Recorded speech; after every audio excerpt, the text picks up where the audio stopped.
When we first arrived at Shenandoah National Park, I remember thinking how peaceful it all was. The towering trees, the vast open skies, and the faint sound of birds singing in the distance. This was exactly the kind of break we all needed.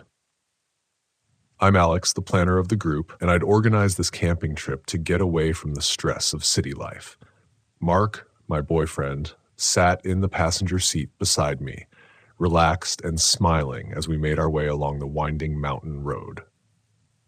Behind us in the RV were Jessica and Eric, my two closest friends. They weren't exactly the outdoorsy type, but they'd agreed to come along, maybe out of some sense of duty to reconnect. Eric was already cracking jokes about how bad he'd be at camping, while Jessica half laughed nervously, fiddling with her phone. I remember feeling so confident, so prepared. I'd planned everything, except, of course, for the things no one could plan for. We parked the RV at a small, secluded site off the Appalachian Trail, far from the more populated areas. That was the whole point: isolation, serenity, nature at its purest. The weather was supposed to be clear all weekend, perfect for hiking and camping. As we started setting up camp, the first signs of trouble were small. Jessica complained about her shoes. "These hiking boots are killing me. Why did I even buy them?" she groaned. "They're probably just stiff," I said, brushing her off. I was already focused on getting the tent up, but that's when I noticed Mark shaking his head. "The tent's missing poles," he said, laughing a little. "We'll have to use the RV for tonight." "Fine," I replied, hiding my frustration. "Minor setbacks, nothing more." The real trouble began as dusk fell. It was subtle at first. As we sat around the small campfire Mark had built, the woods around us seemed to grow quieter. The bird song, once a pleasant background, faded into nothing. No wind stirred the leaves, and even the occasional sound of wildlife disappeared. I chalked it up to the natural rhythms of the forest, nocturnal creatures and all that, but then I noticed the smell. At first, it was faint, a whiff of something rotten, like spoiled meat. I thought maybe it was something in the air or that something had died nearby. I didn't mention it, not wanting to freak anyone out. Eric, of course, was oblivious to the shift in mood. He was still joking around, telling some story about a horror movie he'd seen last week. "This place reminds me of one of those settings," he said, grinning as he poked at the fire. "A group of friends in the middle of nowhere, and then bam, haunted by some spirit or creature." "Shut up," Jessica muttered, hugging her knees. "This place is creepy enough already." I rolled my eyes at them both, but Mark shifted uneasily beside me, glancing out into the darkening woods. I was about to ask him what was wrong when he stood up, suddenly. "Did you hear that?" he asked. "Hear what?" I said, feeling a flicker of irritation. We'd barely been here a few hours, and they were already on edge. "I swear I heard something," he said, his voice tense, like footsteps, heavy, coming from the woods. Eric laughed, but it was strained. "It's probably a bear or something, or maybe Bigfoot." Jessica looked pale, her eyes darting to the dark forest around us. "This isn't funny, guys." "It's nothing," I said firmly. "Just the woods settling down for the night. Let's not spook ourselves over nothing." But as the evening wore on, that smell of rot kept coming back, and so did the uneasy silence. Even the crackle of the fire felt muted. The next day was supposed to be better. We set out on the trail, hoping to shake off the weirdness of the night before. The weather was colder than expected, with thick mist hanging low in the valley, making everything damp. Jessica slipped a few times on the muddy path, cursing under her breath. "This fog is so creepy," she muttered. Mark tried to lighten the mood. "It'll clear up once the sun's out. Let's just enjoy the hike." But I could tell he was uneasy too. None of us had slept well. Every time I drifted off, I thought I heard something moving outside the RV. Maybe it was my imagination, but something kept waking me up, like a low rustling or breathing. Halfway through the hike, we reached a lookout point. The fog had lifted just enough for us to see the rolling hills stretching out below us. I took a deep breath, feeling a sense of calm wash over me. Then I saw Mark, standing at the edge of the trees, staring into the distance. "Mark!" I called. He didn't answer. I walked over to him, a knot forming in my stomach. "What's wrong?" He pointed, his face pale. "Do you see that?" I squinted, looking where he was pointing. At first, I saw nothing but trees, but then something moved, a figure, tall and gaunt, barely visible through the mist. It stood completely still, as though it had been there the entire time, watching. "It's just a hiker," I said, though my voice sounded less confident than I'd hoped. "That's no hiker," Mark whispered. "Look at it." The figure stood too tall, its limbs too thin, and its skin seemed pale, almost translucent. But before I could get a better look, it was gone, melted into the fog. By the time we got back to the RV, the mood had soured. Mark was withdrawn, barely speaking, and Jessica kept glancing over her shoulder as though she expected something to jump out at us. The smell returned as we gathered around the campfire again that night. This time, it was stronger, more pungent, like decaying meat left out in the sun. Eric wrinkled his nose. "Okay, seriously, what is that?" "It's the woods," I said, though even I didn't believe it anymore. The silence pressed down on us like a weight, and then, from deep in the trees, we heard it. A voice, soft, distant, but unmistakably human. "Help me." We all froze. "What the hell?" Eric whispered, his eyes wide. The voice came again, a little closer. "Help. Help me." "It's someone in trouble," Mark said, standing up. "We need to go check." "No," I said, grabbing his arm. "We don't. That doesn't sound right." The voice was too calm, too controlled. There was no panic in it, no urgency. It sounded wrong, like it was echoing in the wrong direction. Jessica was shaking now, her face pale. "We have to leave. I don't like this." For once, Eric wasn't joking. "Yeah, maybe we should call it quits." But Mark was already moving toward the trees. "Mark, stop!" I hissed, following him. "This is crazy." He didn't stop. He kept walking toward the voice, his expression blank, as if he were in a trance. I reached out, grabbing him and pulling him back just as a figure emerged from the fog, the same gaunt figure we'd seen earlier. It stood at the edge of the clearing, impossibly tall, its limbs too long, its eyes hollow black pits. My blood turned to ice. "What is that?" Jessica whispered, her voice trembling. The figure took a step forward, its body moving in a jerky, unnatural way, like it didn't know how to walk properly. Then, with a sickening crack, it twisted its head to the side, staring at us with those empty, soulless eyes. Mark stumbled back, snapping out of whatever trance had held him. We need to go now." The four of us rushed to the RV, slamming the door shut behind us. Outside, the figure circled the clearing, watching us, waiting. The next few hours were a blur of panic. We tried to start the RV, but the engine sputtered and died. The flashlight batteries drained within minutes. Every time we looked outside, the figure was there, standing at the edge of the trees, just watching. "We're trapped," Eric muttered, pacing the small space of the RV. "What the hell is that thing?" "It's not real," I said, though even I wasn't sure anymore. It can't be. But it was, and it wasn't going anywhere. Mark sat in the corner, his head in his hands. "It's the Wendigo," he whispered, his voice barely audible. "What?" I asked, staring at him. "The Wendigo," he repeated. "It's an old Native American legend, a spirit of insatiable hunger. It drives people mad, makes them turn on each other." "That's ridiculous," I said, but my voice shook. "I've heard of it," Eric said, his face pale. "It feeds on fear and hunger." A cold realization washed over me. The constant hunger we'd all been feeling, the strange cravings, the paranoia. Everything had started the moment we'd arrived. "It's trying to drive us mad," Mark said, his eyes wild. "That's why it hasn't attacked. It wants us to destroy each other." By the time night fell, the Wendigo was closer, standing just outside the RV, its gaunt, twisted face pressed against the window, its fingers tapping softly on the glass, and Jessica couldn't take it anymore. "I have to get out of here," she screamed, bolting for the door. "Wait," I shouted, but it was too late. She was already outside, running into the woods. We rushed after her, but the fog swallowed her whole. I could hear her screaming, her voice echoing through the trees. And then, silence. We found her body a few minutes later. Her limbs were twisted, her face frozen in a mask of terror. The Wendigo stood over her, watching, its empty eyes locked on us. "We need to leave." Mark said, his voice shaking now. We stumbled back to the RV, but as we slammed the door shut, I saw the look in Mark's eyes.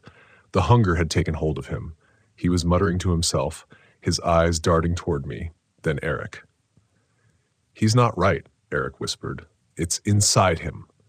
Mark lunged at me, his hands grasping at my throat. "I'm sorry," he said, his voice cracking. "I can't stop it." I struggled, pushing him off, and he collapsed to the floor, sobbing. Eric grabbed a metal pipe and stood over him, ready to strike if he tried again. "We have to get out of here," I said, my voice barely a whisper. The Wendigo was still outside, waiting. As we approached, the fog began to lift. We packed what little we could carry and made a run for it, leaving the RV behind. The Wendigo didn't follow, it just watched, its hollow eyes locked onto us as we disappeared down the trail. Even now, I can still feel its gaze like it's always there, just beyond the edge of my vision, watching, waiting. I'll never go back to the wilderness again. Not after what I've seen. Not after what we've done. My name is Brian Gibson, and back in 2019, I decided to take my RV up to the remote stretches of the Kenai Peninsula in Alaska. I'd always been a fan of the great outdoors, fresh air, towering pines, and the kind of silence you can't find in the city. As a freelance photographer, I figured the solitude would do me good, but maybe even help me capture that award-winning shot. I had recently gone through a rough patch, a breakup that left me questioning if my jokes were really as funny as I thought. Why did the Scarecrow win an award? Because he was outstanding in his field. I'd quip, only to be met with groans. Maybe my sense of humor needed a new audience. The drive was long but scenic. Snow-capped mountains loomed in the distance, and crystal-clear rivers snaked alongside the winding roads. When I finally reached the RV park near Katak Bay, it was nearly dusk. A handful of other RVs dotted the area, but they were spaced far apart, giving everyone a sense of privacy. After setting up camp, I decided to stretch my legs. I wandered toward the communal fire pit where a few campers were gathered. An older couple, the Millers, greeted me warmly. "First time up here?" Mr. Miller asked. "Yeah, thought I'd try my luck photographing some eagles," I replied. "Be careful if you wander too far," Mrs. Miller warned. "People have gone missing around these parts." I chuckled, thinking it was a local attempt at spooking the newbie. "Thanks for the tip. I'll make sure not to get lost." As the night wore on, we exchanged stories. I even tested out a new pun. "Did you hear about the guy who invented lifesavers? They say he made a mint." This time, I got a few genuine laughs. The next morning, I grabbed my camera and headed into the woods. The forest was dense, but beams of sunlight pierced through the canopy, creating a mosaic of light and shadow on the forest floor.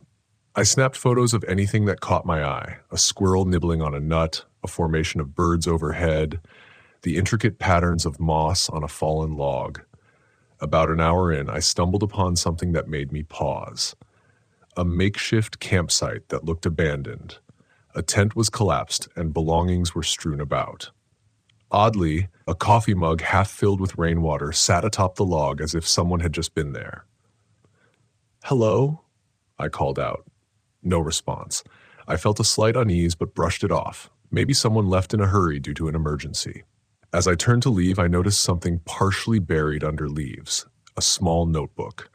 Curiosity got the better of me, and I picked it up. Flipping through the pages, I realized it was a journal.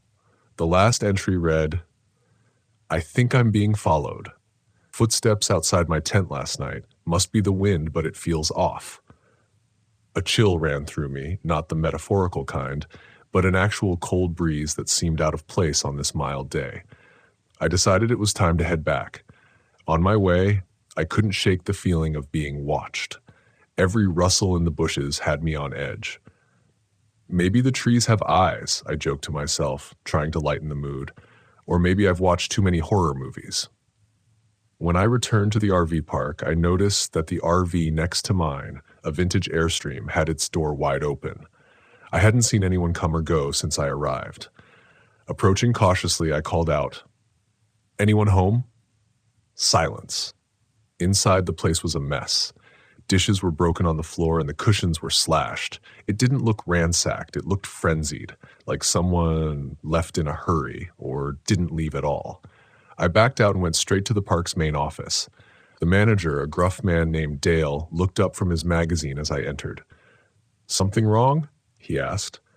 "Yeah, the RV next to mine looks like it's been trashed. Door was open. Nobody's inside." Dale sighed. "That spot's been empty for weeks. Shouldn't be anyone there." "Well, someone's been there, and I found an abandoned campsite in the woods." He frowned. "Best to mind your own business. Forest can be unpredictable." "Unpredictable? That's the best you got?" I retorted. He gave me a stern look. "People come and go. Not my job to keep track."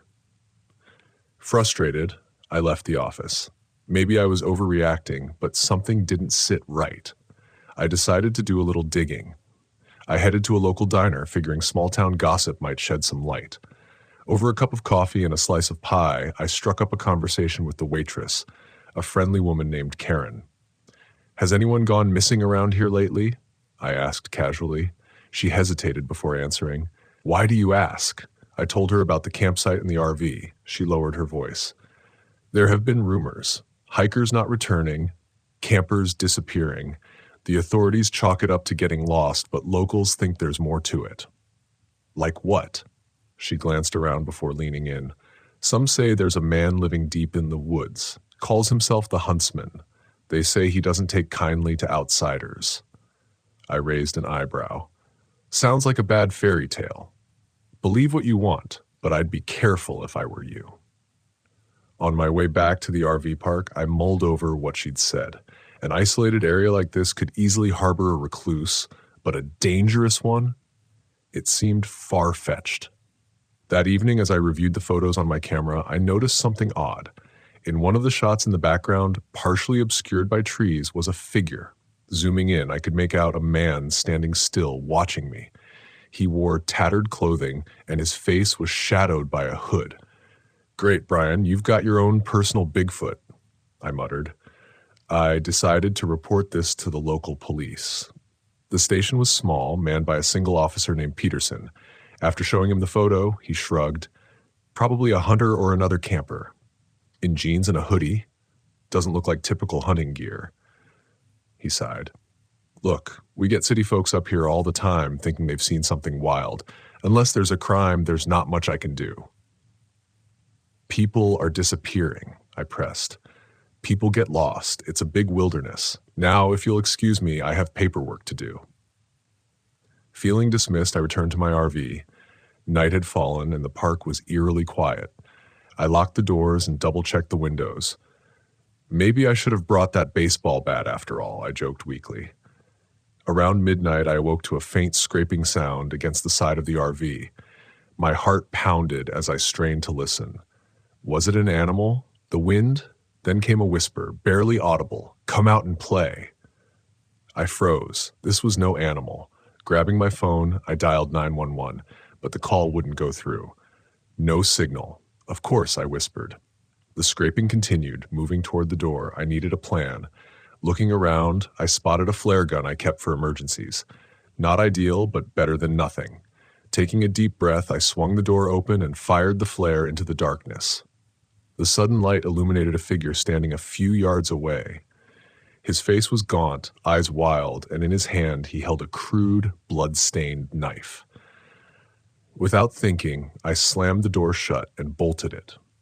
Adrenaline surged through me. I heard footsteps circling the RV, followed by a thud on the roof. "Seriously? This guy thinks he's in an action movie," I muttered, trying to steady my nerves. I remembered that the RV had a roof hatch. If he got in, I'd be trapped. I had to act. Grabbing my keys, I scrambled to the driver's seat. The engine sputtered before roaring to life. "Time to go," I said, flooring the gas pedal. The RV lurched forward, throwing me back slightly. From the side mirror, I saw the man lose his footing and tumble off the roof. As I sped toward the main road, something hit the windshield. A rock, cracking the glass but not shattering it. I didn't look back again. After what felt like an eternity, I reached a gas station that was still open. Bursting inside, I startled the clerk. "Call the police. There's a maniac out there," I shouted. He grabbed the phone and dialed. Minutes later, Officer Peterson arrived. I recounted everything, my words tumbling out in a rush. He seemed skeptical, but agreed to follow me back. When we returned to the RV park, there was no sign of the man. The area around my RV was undisturbed. No cracks in the windshield, no marks on the door. "This is impossible," I insisted. "He was here." Peterson looked at me carefully. "Have you been drinking?" "What?" "No." Sometimes the isolation can play tricks on people. Frustrated and exhausted, I knew arguing was pointless. "Fine, but I'm leaving first thing in the morning." He nodded. "Might be best." That night, sleep eluded me. Every sound set me on edge. By dawn, I was packed and ready to leave. As I drove away, I saw Dale, the manager, watching me from his office window. For a moment, our eyes met, and I could have sworn he smirked. I decided to make one last stop at the diner for breakfast. Karen was there, surprised to see me leaving so soon. "Yeah, had enough adventure for one trip," I said. She leaned in. "Be careful on your way out and watch for detours." I didn't think much of it until I hit the road. About an hour into the drive, signs indicated a detour ahead due to construction. Following the new route, I realized it led me deeper into the forest. "This can't be right," I said aloud. The road narrowed and the trees grew denser. Suddenly, the RV sputtered and came to a halt. "Out of gas? Impossible. I filled up yesterday." Stepping outside, I felt the weight of the silence. No birds, no rustling leaves, just stillness. From behind a tree, the man emerged. But this time, he wasn't alone. Dale and Officer Peterson stepped out beside him. "What is this?" I demanded. Dale chuckled. "You couldn't leave well enough alone, could you?" Peterson added, "Should have minded your own business." Panic surged through me. "Why are you doing this?" "The huntsman needs his prey," the gaunt man whispered, a twisted smile on his face. I backed away slowly. "Look, I won't tell anyone. Just let me go." Karen's words echoed in my mind. "Watch for detours." Realizing this was planned, I knew I had to act fast. Without warning, I sprinted into the woods. Branches slapped my face and roots threatened to trip me, but adrenaline kept me going. Behind me, I heard them crashing through the underbrush. "You can't run forever," Dale shouted. Spotting a ravine ahead, I made a split-second decision. I slid down the embankment, landing hard but uninjured. A shallow cave caught my eye, a potential hiding spot. I squeezed inside, trying to quiet my ragged breathing. Footsteps approached the edge of the ravine. "Spread out." "He couldn't have gone far," Peterson ordered. They moved away, their voices fading. I waited, counting the minutes. When I was sure they were gone, I emerged cautiously. The forest seemed endless, but I remembered that rivers often lead to towns.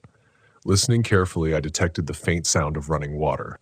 Following it, I eventually reached a riverbank. Upstream, I saw a small bridge, and beyond that, the glint of metal train tracks. Hope surged within me. Staying low, I made my way to the tracks. In the distance, a train whistle blew. I hurried along the rails, waving frantically. The conductor must have seen me because the train began to slow down. As it came to a halt, a worker leaned out. "What's going on?" "Please, I need help. There are people trying to kill me." He gestured for me to climb aboard. "Get in. We'll take you to the next station." Relief washed over me as the train pulled away, safe, at least for now. At the station, I contacted the state police. This time, they took me seriously. An investigation was launched. Days later, authorities discovered that Dale, Peterson, and several others were part of a cult that hunted unsuspecting travelers. They operated in remote areas, making it easy to cover their tracks. Multiple bodies were found near the RV park and surrounding woods, victims who weren't as lucky as me. The huntsman, whose real name was Victor Hale, was a former survivalist with a penchant for violence. His motivations were rooted in a twisted belief that he was cleansing the world of outsiders. With the ring exposed, arrests were made. The RV park was shut down and the area became the subject of national news.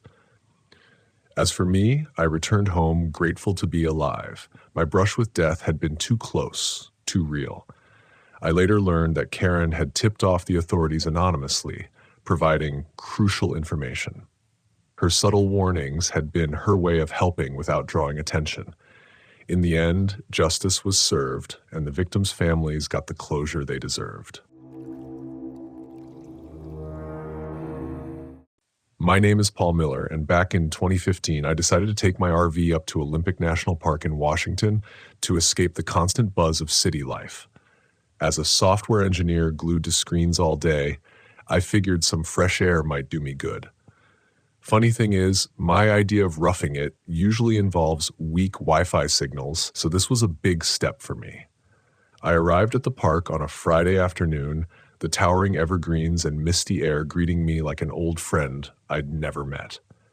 I found a secluded spot near a small creek, perfect for pretending I knew anything about fishing. After setting up camp, which took longer than I'd like to admit, I settled into a folding chair with a cold beer.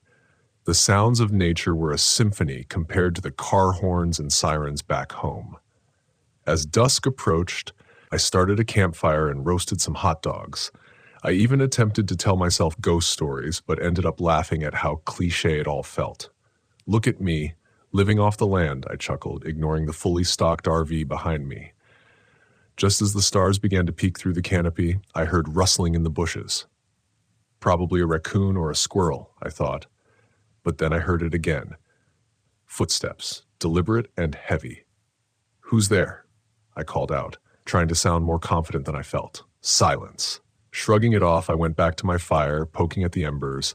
A snapping twig made me jump. "If that's you, Yogi Bear, I'm fresh out of picnic baskets," I joked nervously. Still no response. Deciding to turn in for the night, I extinguished the fire and locked up the RV.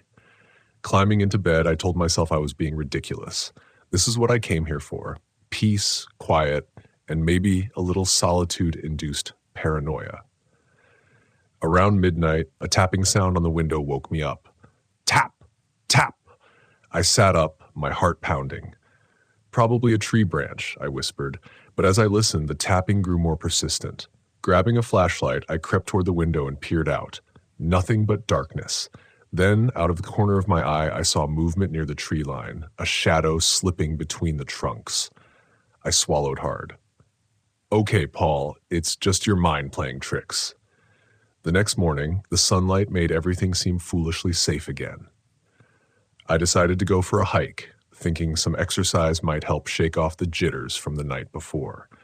I packed a small backpack with snacks and water, leaving my phone behind since there was no signal anyway. About an hour into the trail, I came across another campsite, or what was left of it. The tent was shredded, and belongings were scattered haphazardly. Clothes, a backpack, even a pair of hiking boots lay strewn about. "Hello?" I called out. No answer. I approached cautiously, noticing dark stains on some of the torn fabric. My stomach tightened. This wasn't normal. "Maybe it's a prank," I muttered, hoping to convince myself. A low chuckle sounded from behind me. I spun around to see a man standing a few yards away. He was tall and lanky, with unkempt hair and clothes that looked like they'd been worn for weeks. His eyes had a wild glint to them. "Did you do this?" I asked, my voice wavering. He tilted his head, a crooked smile spreading across his face. "Just cleaning up the neighborhood," he replied. "Look, if this is your idea of a joke, it's not funny," I said, taking a step back. He pulled out a hunting knife, the blade catching the sunlight. Who said anything about joking? Without thinking, I turned and ran. Adrenaline surged through me as I dashed back toward my campsite. Behind me, I could hear his footsteps, fast and unyielding. "Come on, man, let's talk about this," I shouted over my shoulder, though I doubted reasoning was an option. I veered off the path, dodging trees and jumping over roots. My lungs burned and my legs felt like they might give out, but I couldn't stop, not if I wanted to live. Bursting through a thicket, I spotted a ranger station up ahead. Relief flooded over me. "Help! Someone help!" I yelled. I stumbled up the steps and pounded on the door. No response. I tried the handle. It was locked. "You've got to be kidding me." A quick glance back showed the man closing in, his knife glinting menacingly. Desperate, I grabbed a large rock and smashed the window of the station door, reaching in to unlock it. I dove inside and slammed the door shut, pushing a heavy desk in front of it. My pursuer reached the door and began pounding on it, the wood creaking under the force. Frantically, I searched the room for anything useful. On the wall hung a map, a radio, and a rifle mounted above the desk. "Thank you, Second Amendment," I breathed. I pulled the rifle down and checked the chamber. Loaded. The door started to splinter. The man's manic laughter echoed through the small space. "Last chance to walk away," I shouted, aiming the rifle at the door. He didn't reply. The door gave way and he lunged into the room. I fired instinctively. The shot hit him in the shoulder, causing him to stagger back. He looked at the wound and then back at me, his smile never fading. "That wasn't very neighborly," he sneered. "Stay back," I warned, cocking the rifle again. He rushed forward. I fired a second shot, this time hitting him in the leg. He collapsed to the floor but continued to crawl toward me, dragging the knife along the wooden boards. "Why won't you stop?" I yelled, panic rising.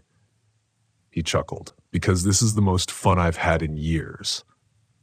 Sirens wailed in the distance. Someone must have heard the gunshots or the shattering glass. Relief mixed with terror as I realized help was on the way, but I wasn't safe yet. He made one last effort to reach me, raising the knife. I swung the butt of the rifle down on his head, and he finally went limp. Moments later, park rangers and police officers stormed in. They pulled me aside, securing the man in handcuffs. "Are you hurt?" one of the officers asked. "Just shaken," I replied, adrenaline still coursing through me. They took my statement while medics tended to the man, who was surprisingly still alive. "Do you know who he is?" I asked one of the rangers. He exchanged a look with the officer. "Name's Arthur Slade. Used to be a biology professor before he went off the grid. Rumor has it he lost his mind after a research project went wrong." "Great. I always knew academia was dangerous," I said, attempting a weak smile. They searched his makeshift campsite and found belongings from several missing hikers. It seemed I'd stumbled upon a serial killer's playground. As they led him away, he glanced back at me, that eerie smile still plastered on his face. "See you around, neighbor," he called out. "Let's hope not," I muttered. The authorities escorted me back to my RV, which was thankfully untouched. "We recommend you stay somewhere else for the night," and the officer advised. "Yeah, I was thinking the same thing," I agreed. I drove to the nearest town and checked into a motel, the kind with flickering neon signs that usually screamed "bad decision." But it felt like a five-star resort after what I'd been through. The next day, I headed home, deciding that maybe the city's noise wasn't so bad after all. Before leaving, I stopped by the police station to wrap up some paperwork. "You're lucky to be alive?" the officer said as I signed the last form. "Trust me, I know," I replied. They informed me that Arthur Slade had been linked to multiple disappearances over the past few years. A brilliant mind turned murderous recluse. "Any idea why he did it?" I asked. "Revenge against society, maybe. Or just plain insanity." "Hard to say," the officer shrugged. As I walked out of the station, I couldn't help but think about how a simple camping trip had nearly cost me my life, all because I wanted to play Wilderness Explorer for a weekend. Back at home, I settled into my usual routine, the sounds of traffic oddly comforting. A week later, I received a call from the police. They'd found journals in Slade's campsite detailing his descent into madness and his twisted experiments on unsuspecting campers. At least now, with him behind bars, the park would be a bit safer. I came to Allegan National Forest, clear my head, to shut out the noise and rebuild myself. I'd had it all planned, a long weekend of solitude in the Pennsylvania wilderness, alone with my thoughts and maybe enough bourbon to forget the mistakes I'd made back home, the kind of reset a guy sometimes needs after losing everything. Setting up camp went smoothly enough. My RV was nestled in a secluded pocket deep within the trees, and by sunset I was settling in, trying to forget that it had only been a week since my divorce was finalized. If anyone had asked, I was here to embrace the solitude, to challenge myself. But if I'm honest, I came to avoid feeling like I'd been left behind. The forest around me was quiet, almost too quiet. No hum of civilization, no faint rumbles of cars, just an unsettling silence broken only by the occasional bird call or the rustling of branches.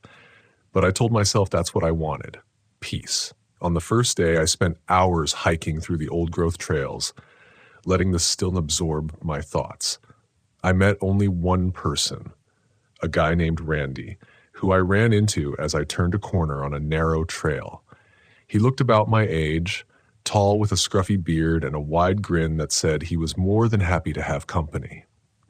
"Not many folks come out this far," he said, giving me a nod. "A guy like you coming out here solo, just getting away from things?" I shrugged, not interested in diving into my personal life, but Randy's gaze stayed fixed on me, curious. "Well," he continued, "just be careful around these parts. Ever heard of the Hollow Men?" "The what?" I asked, laughing. This guy was clearly setting me up for some campfire story. "Spirits of miners," Randy explained, looking serious. "Died in a cave-in here back in the 1800s. They say they linger in these woods, hollow shells trying to lure folks to their doom. Even some of the locals won't come out here alone." He must have seen my skeptical look because he chuckled, adding, "Laugh all you want, man. Just don't go answering voices out there, all right?" I waved him off with a smirk, but his words stuck with me as I continued down the trail. The silence of the forest, once comforting, now felt watchful, like something was waiting just beyond the trees. That night, I sat by my RV staring up at the stars that looked almost unnatural in their brightness against the dark, empty sky. I poured myself a drink, willing myself to shake off Randy's ghost stories and just focus on the calm, on the stillness of the place. But the peace didn't come. Instead, there was a strange rhythmic sound echoing through the woods, like the distant tapping of metal against rock. It was faint, almost like an echo. My first thought was that it had to be some kind of old machinery, an oddity, but not impossible in a place like this. Still, it sent a chill through me, prickling the hairs on my arms. By the time I made it inside the RV, I was brushing off the noise as my imagination. But that's when I noticed something even stranger. My pocket knife was gone. It had been right there on the countertop where I'd left it after dinner, but now it was nowhere to be found. I checked my pockets, the table, even the floor, but it had vanished. I tried to shake off a growing sense of unease, telling myself I just misplaced it. But the feeling stayed with me, settling into my bones as I lay in bed that night, listening to the stillness around me. Just when I was on the verge of sleep, a quiet, subtle scratching sound echoed through the RV. My heart stopped as I lay frozen, straining to listen.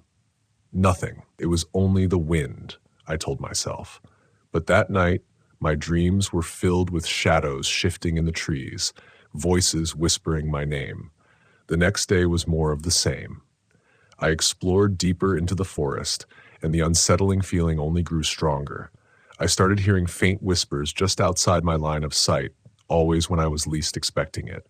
They were soft and quick, like a conversation I wasn't meant to hear, or someone calling out, trying to get my attention. When I stopped to listen, though, they were gone. The worst was the fog. Sometime after midday, a strange, heavy fog rolled in, blanketing the forest in a dense gray haze. It felt like something out of a horror movie, obscuring the trails, making even familiar paths seem foreign and confusing. I tried to find my way back to camp, but every trail looked the same, winding in endless loops. By the time I finally stumbled into my campsite, I felt more disoriented than ever, as if I'd somehow crossed a boundary into a different world. That night, I heard it again, the rhythmic banging, louder this time, like the echoes of old mining tools. I sat in the RV clutching a flashlight, the noise reverberating through my mind until I couldn't stand it anymore. I had to know what was making that sound. The forest was alive in a way I'd never experienced before, each shadow, each twist of a branch seeming to watch me, follow me.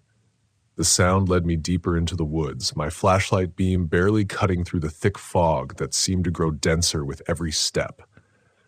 And then I saw them. Figures, barely visible through the haze. They were human shapes, no doubt about it, but hollow, like shadows cast against a wall. They moved in slow, shuffling steps. As I got closer, I realized they weren't walking, they were mining. Hands held picks that struck the ground rhythmically, echoing through the trees. "Hey!" I called out before I could think twice. Every head snapped up at once, a dozen hollow eyes turning toward me, empty and lifeless. My breath caught in my throat as I realized these weren't people. They weren't anything close to people. I stumbled backward, heart racing. The figures closed in as I turned to run. I heard a voice calling my name. Logan. Logan. It was Randy's voice, coming from somewhere beyond the shadows. I felt an instinctive pull, a need to answer him, to follow the voice. But I couldn't shake the memory of his warning. Don't go answering voices out there. I kept running, the voice following me, calling, pleading, until I was back at the RV. I slammed the door behind me, locking it, my breath coming in gasps as I stared out into the darkness. The hollow men lingered at the edge of the clearing, their eyes fixed on me, watching, waiting. I sat in the RV, every nerve on edge, wondering if they'd try to get inside. The silence was suffocating, broken only by the soft scrape of fingers or claws against the outside walls. Taking a deep breath, I forced myself to stop, to not resist, to not fight. I closed my eyes, hoping the hollow men would lose interest. Minutes ticked by, agonizingly slow. Gradually, the sounds faded until finally, there was silence. I opened my eyes. The figures were gone. I started the RV and floored it, heart pounding as I sped away. I didn't stop until I reached a gas station outside Allegan, hands still shaking. I wasn't sure what I'd seen, but I knew one thing for certain: I wasn't going back. It had been 3 months since the divorce was finalized, and I was still trying to wrap my head around it. The life I had imagined, the woman I thought I would grow old with, it was all gone. That's why I decided to take the RV out to Mount Hood National Forest for a long weekend. I needed to get away from everything. No people, no reminders, just me and nature. My therapist said it would be good for me to clear my head and reconnect with something that didn't remind me of failure. Honestly, I didn't know if it would work, but I had to try something. If I stayed home, I would have just drowned myself in the silence of my empty apartment. This trip, I told myself, would be different. I could handle the quiet out here. I arrived in the late afternoon, pulling the RV into a spot near Timothy Lake. It was a beautiful area. Tall Douglas firs surrounded the lake like silent sentinels, the water reflecting the sky like a mirror. There were no other campers nearby, which was exactly what I wanted. Solitude. I parked, shut off the engine, and took a deep breath. The air was cool, crisp, with that faint scent of pine needles. Perfect. For a moment, I thought I could finally breathe again. After setting up a small campfire, I sat back in my foldable chair, staring at the fading light over the mountains. The only sound was the crackle of the fire and the occasional rustle of leaves in the breeze. Peace. That's what I needed. But as the sun dipped lower, the quiet became overwhelming. There was no wind now, no rustling, no animal sounds, just me, sitting in a bubble of silence. I checked my watch. It was just after 6 p.m. That's when I noticed it. It was too quiet. The forest around me, which should have been alive with the sounds of birds and insects, was dead silent. At first I figured it was just a lull, but as the minutes dragged on, the silence pressed down on me like a weight. I could hear the blood pumping in my ears, the soft crunch of every movement I made in my chair. It was like the whole forest was holding its breath. I shrugged it off. Maybe this was what true isolation felt like. No noise, no distractions, just me and my thoughts. But then, out of the corner of my eye, I saw movement between the trees. It was subtle, a shadow slipping between the trunks, just far enough away that I couldn't get a good look. I froze, squinting into the woods. The firelight flickered, casting long shadows that played tricks on my mind. I scanned the tree line, waiting for the shadow to return, but saw nothing. The trees stood still, their branches unmoving in the dead air. Must be a deer, I muttered, forcing myself to relax. The wind picked up briefly, rustling the leaves. I sighed, relieved to hear some kind of noise again. I grabbed a few more logs and threw them onto the fire. The crackling wood was comforting, a reminder that I wasn't completely alone. I told myself I was just on edge from being out here, alone, with too much time to think. After eating a quick meal, I decided to call it an early night. The silence was getting under my skin, so I climbed into the RV, locked the door behind me, and settled into the small bed in the back. My phone had no signal, of course, but I wasn't planning on talking to anyone anyway.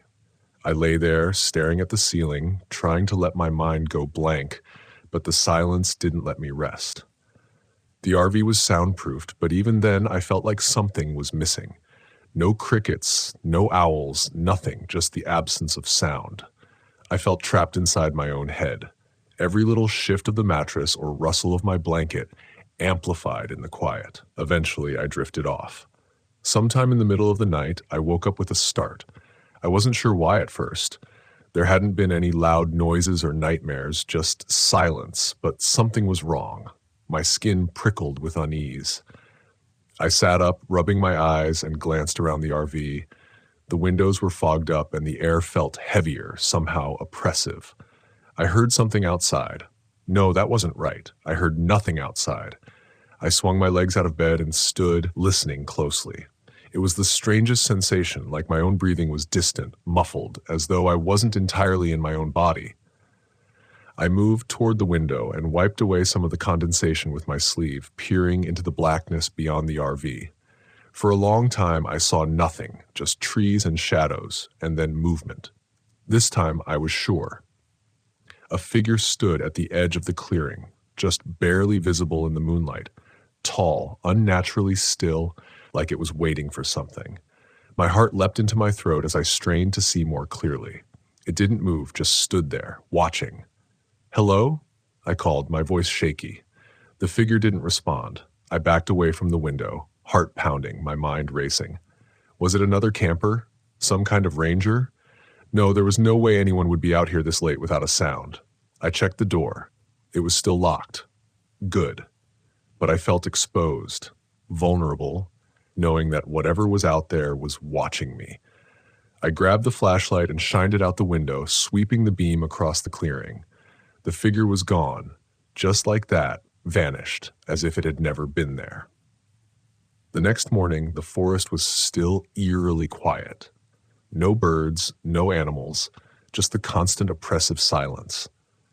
I tried to shake off the unease from the night before, but it clung to me like a wet blanket. I told myself I was just paranoid, that the solitude was messing with my head.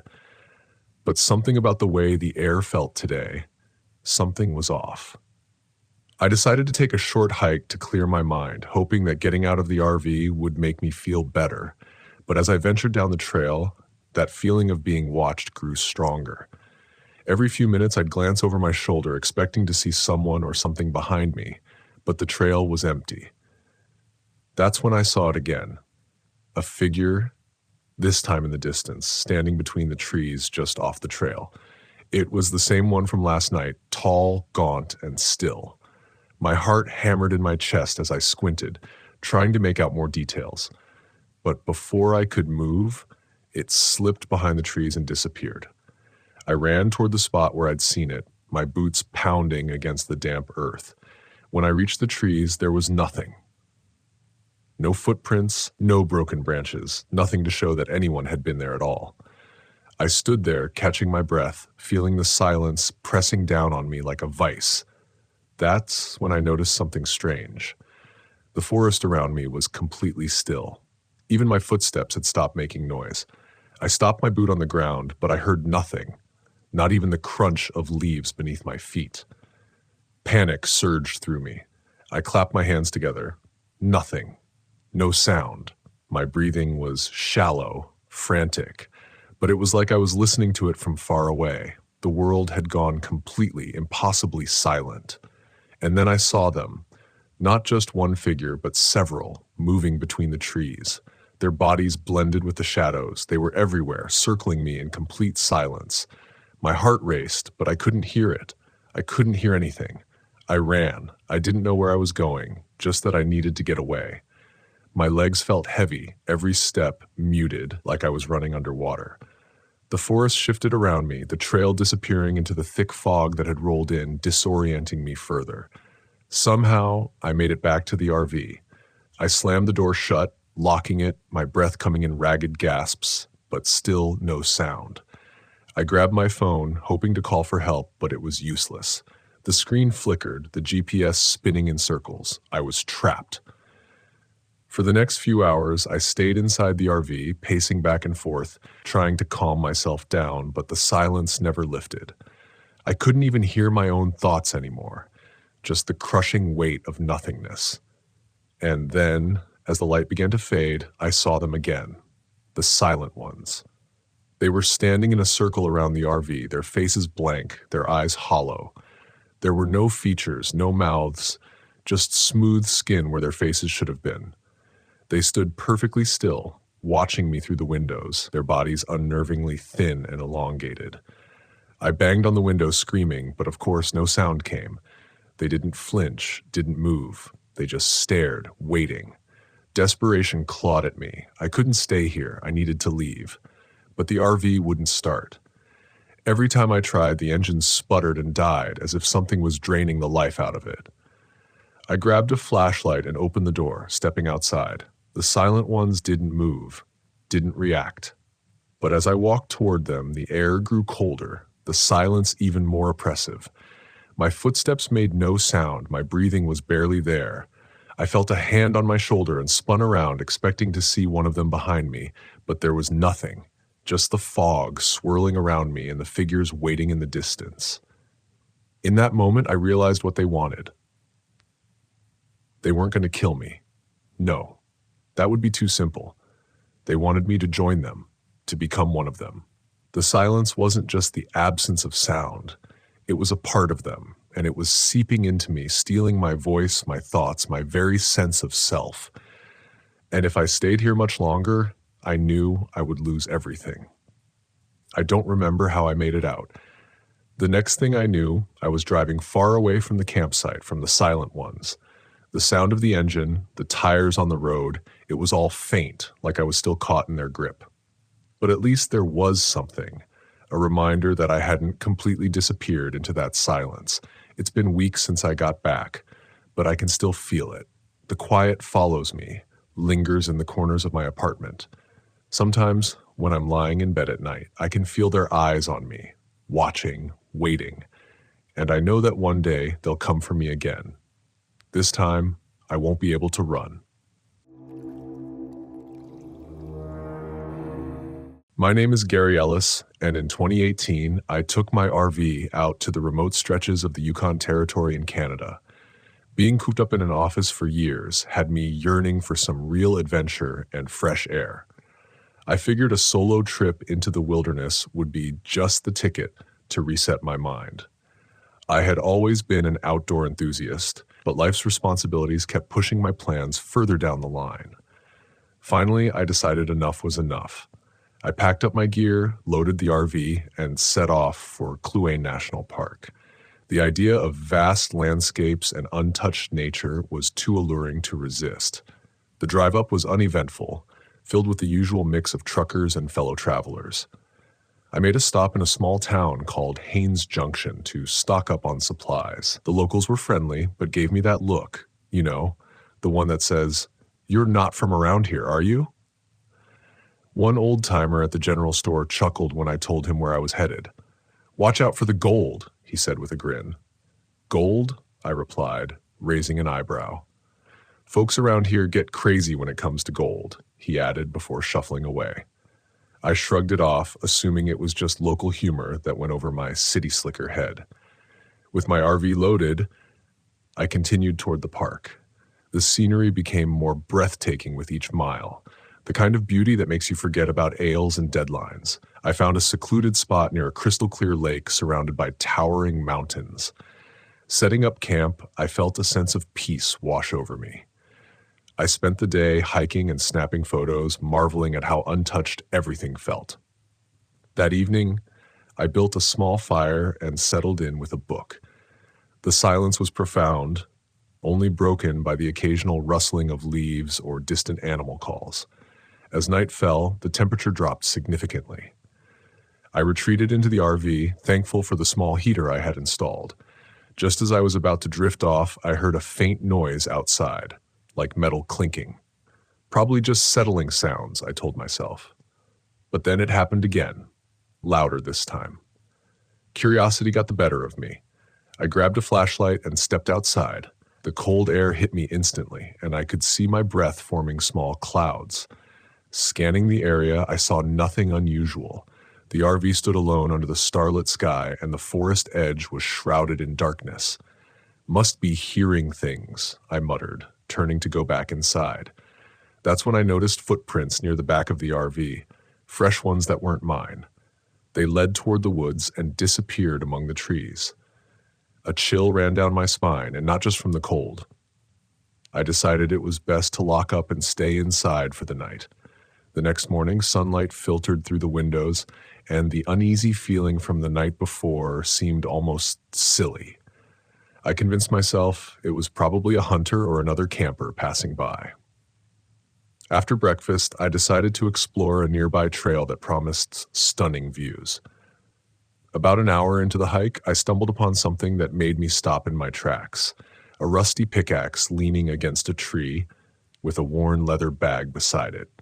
Curiosity piqued. I approached and nudged the bag with my foot. Out spilled a collection of old mining tools and a small glass vial filled with gold flakes. "Well, would you look at that?" I said aloud. Maybe the old-timer wasn't joking after all. I considered taking the vial, but thought better of it. Last thing I needed was to get involved in someone else's business. As I continued along the trail, I couldn't shake the feeling that I was being watched. Every so often, I'd hear a twig snap or leaves rustle, but whenever I turned around, nothing was there. Deciding I'd had enough hiking for one day, I headed back to camp. As I approached, I noticed smoke rising in the distance, not from my sight, but somewhere nearby. It seemed odd given how isolated this place was. Back at the RV, I made a sandwich and tried to relax, but an uneasiness settled in. To distract myself, I pulled out my fishing gear and walked down to the lake. The water was so clear you could see the fish swimming near the surface. I cast my line and waited. "Not biting today, huh?" I said after an hour with no luck. Just then, a voice behind me replied, "Fish around here don't care much for strangers." I nearly jumped out of my skin. Spinning around, I saw a man standing a few feet away. He was rugged-looking, with a thick beard and clothes that had seen better days. "Didn't mean to startle you," he said with a crooked smile. "No worries," I replied, trying to steady my voice. "Didn't hear you coming." "I'm used to moving quietly," he said, stepping closer. "Name's Silas." "Gary," I offered, extending a hand. He looked at it for a moment before shaking it firmly. "What brings you out to these parts?" he asked. "Just taking some time off work, enjoying nature," I said. He nodded slowly, his eyes scanning me up and down. "Not many folks come out here alone." "I like the solitude," I replied, feeling increasingly uncomfortable. "Solitude's a funny thing," he mused. "Can make a man see and do strange things." "Well, I should probably get back," I said, reeling in my line. "Sure thing. Be seeing you around," he said, that crooked smile returning. I hurried back to the RV, glancing over my shoulder to make sure he wasn't following me. Something about Silas didn't sit right. Maybe it was the way he appeared out of nowhere, or how he seemed to savor each word he spoke. And that evening, I decided to keep a low profile.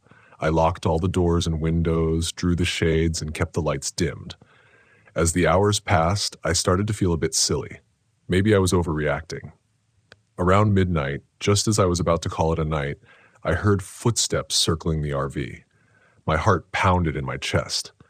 I reached for the closest thing resembling a weapon, a cast-iron skillet. The footsteps stopped near the door. There was a scratching sound followed by a low chuckle. My palms were sweaty as I gripped the skillet tighter. "Who's there?" I called out, trying to sound braver than I felt. Silence. Then a whispered reply, "Just enjoying the night air." It was Silas. "What do you want?" I demanded. "Thought you might like some company," he said. I'm fine on my own, thanks. Funny thing about being alone, he continued, you never know what's lurking around. Leave me alone, I shouted.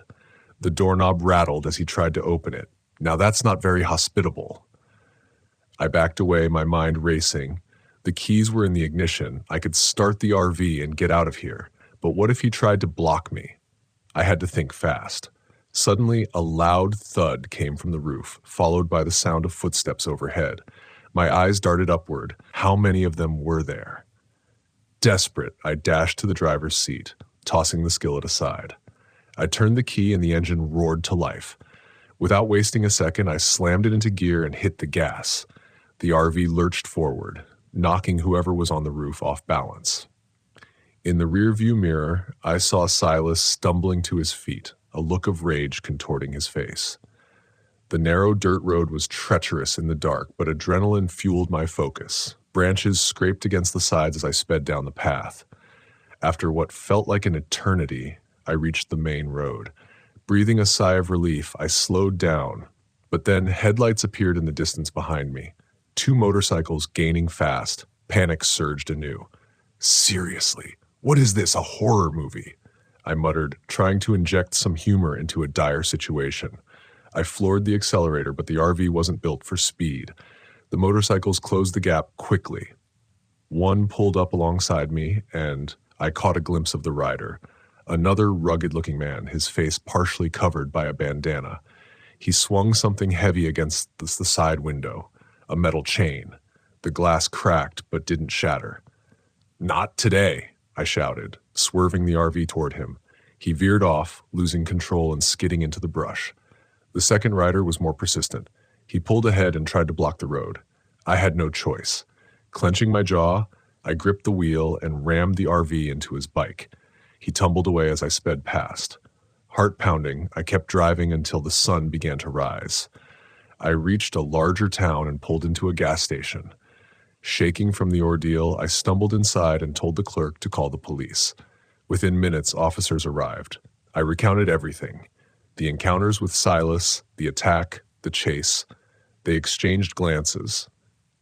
"You're not the first to report something like this," one officer said grimly.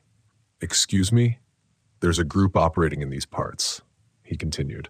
"Illegal miners, protecting their claims. They've been known to intimidate, or worse." "Illegal miners? Like gold miners?" I asked, recalling the old-timer's warning.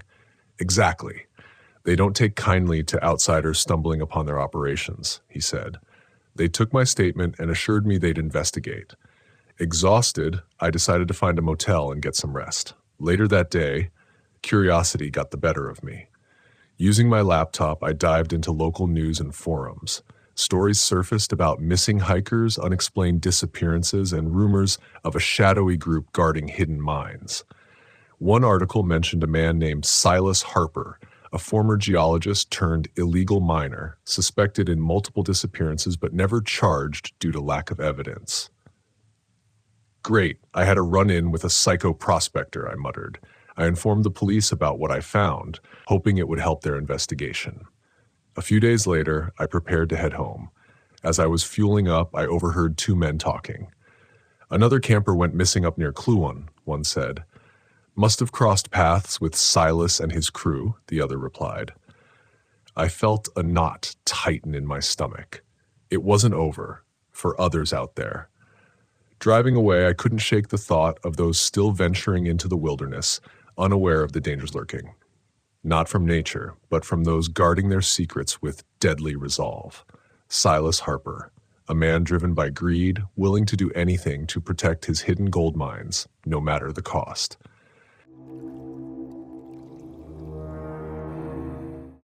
I needed this escape after the year I'd had. Peace was the only thing I craved.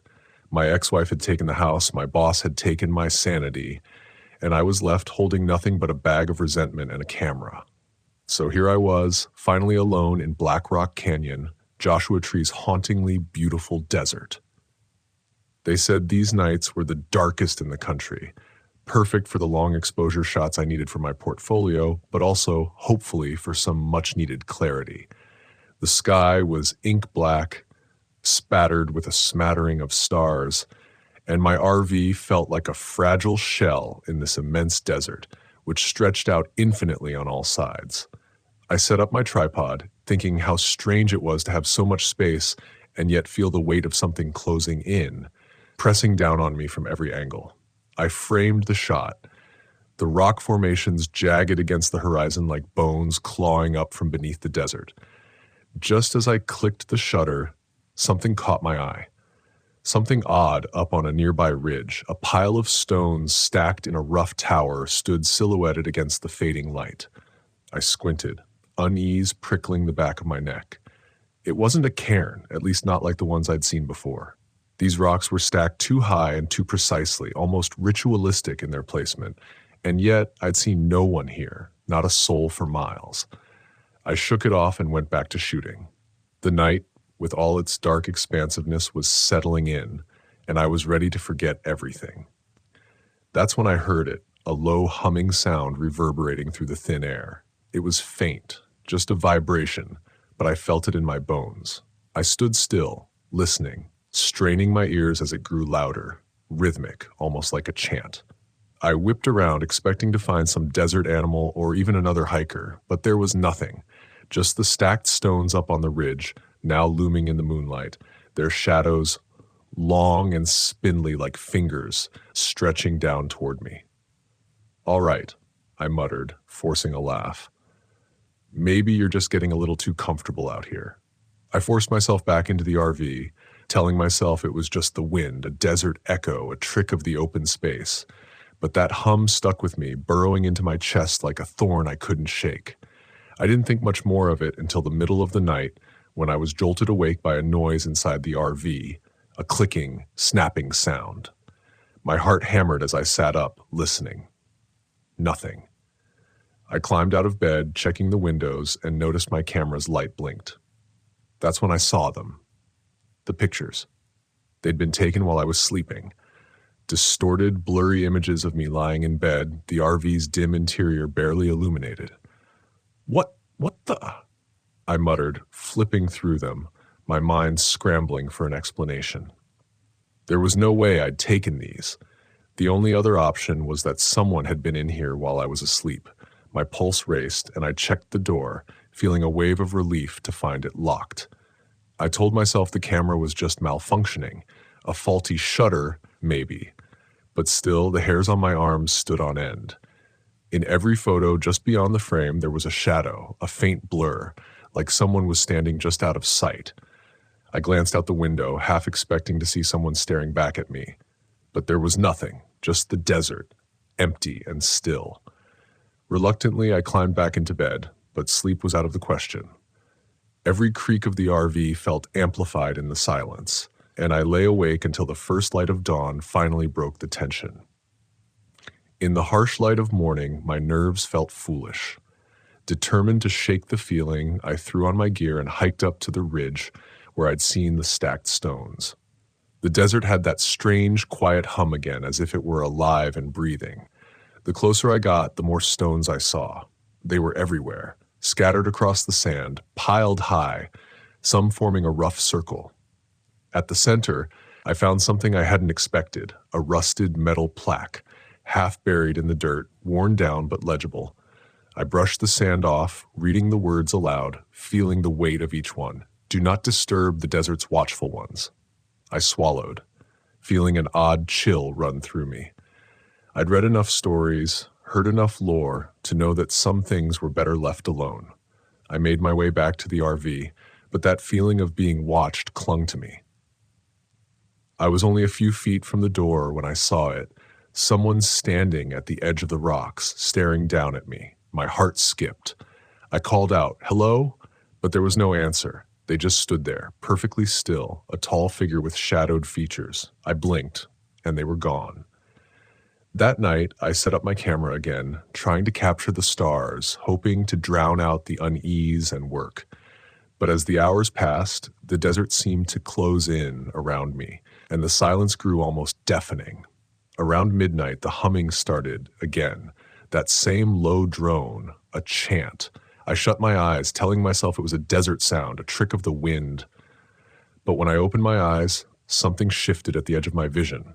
There it was again, that shadowy figure.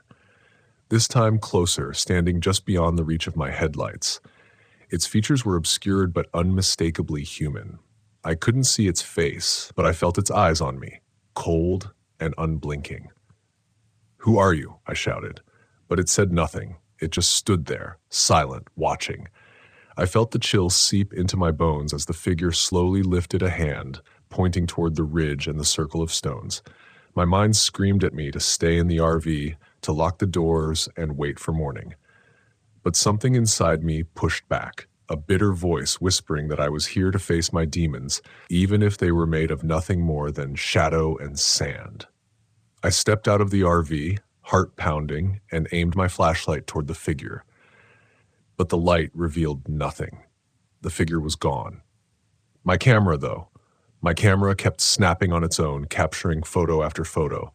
I checked the screen, flipping through them with growing horror. The pictures showed me standing in front of the RV. But behind me, there was someone, a figure standing in the shadows, grinning. Its face half-formed, almost human but twisted, as if made from sand and shadows. I stumbled back, fighting the instinct to run, and nearly tripped over the piled stones near the ridge. My breath was ragged, and I felt something cold against my neck, a whisper, low and distorted, echoing in the emptiness. "Ethan," it hissed. I snapped. I hurled my camera toward the stones, smashing it on the rocks, hearing it shatter into pieces. I don't know why I did it, but something told me that's what it wanted. That whatever this thing was, it had fed off my memories, my photos, my presence. The desert was silent again. I felt it let go of me, the weight easing, and I staggered back to the RV, trembling, feeling a strange sense of loss and relief. I drove all night, the desert a blur of shadows in my rearview mirror, refusing to look back. But as dawn broke, I felt a strange calm settle over me, a peace I hadn't felt in years. I didn't know what I'd seen, but I knew it was gone, left behind with the shattered pieces of my camera and whatever had haunted me for so long. Weeks later, I found a package in the mail. No return address, no note, just a simple envelope. Inside was a single photo. It was one of my last shots from Black Rock Canyon, a photo of me asleep in the RV, peaceful, unaware.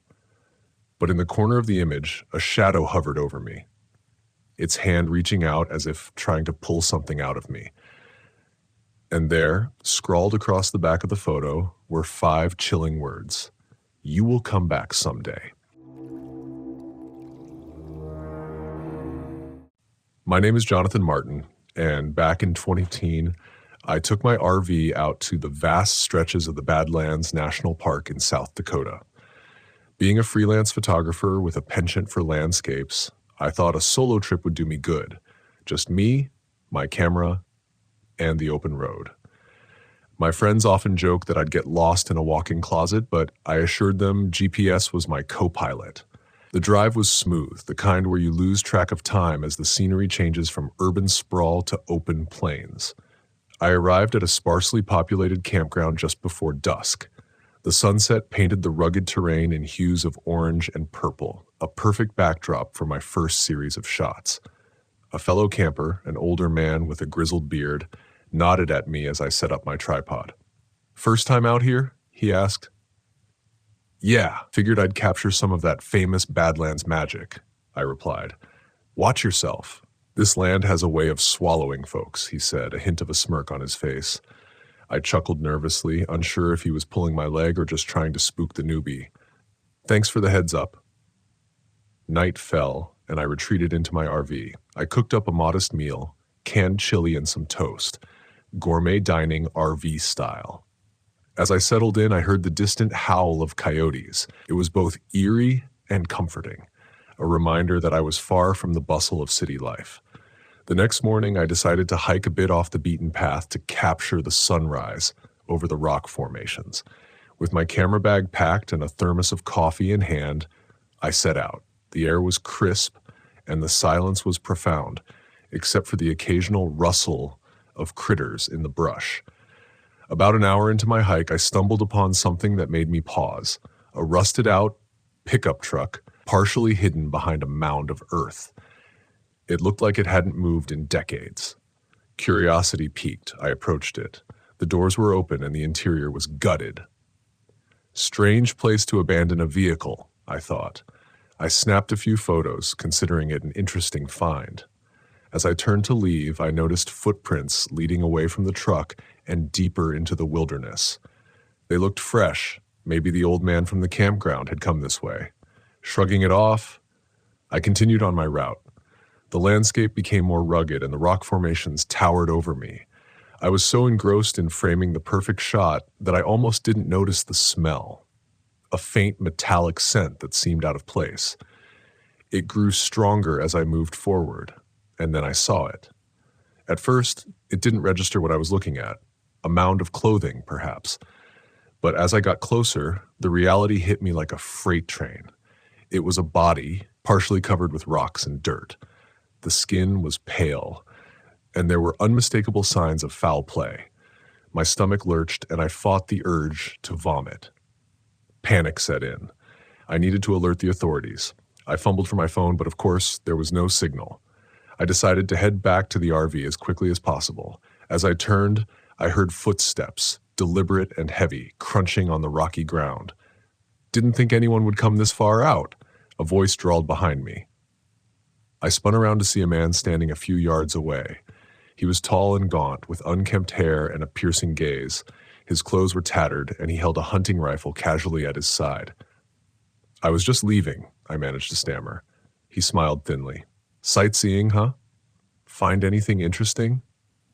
"Just rocks and sky," I said, trying to keep my voice steady. He took a step closer. "You sure about that?" I nodded vigorously. "Absolutely. Look, I should get going." He raised the rifle slightly. "I think you found something you shouldn't have." My mind raced. "Look, man, I'm not here to cause trouble. I'm just a photographer." He eyed my camera.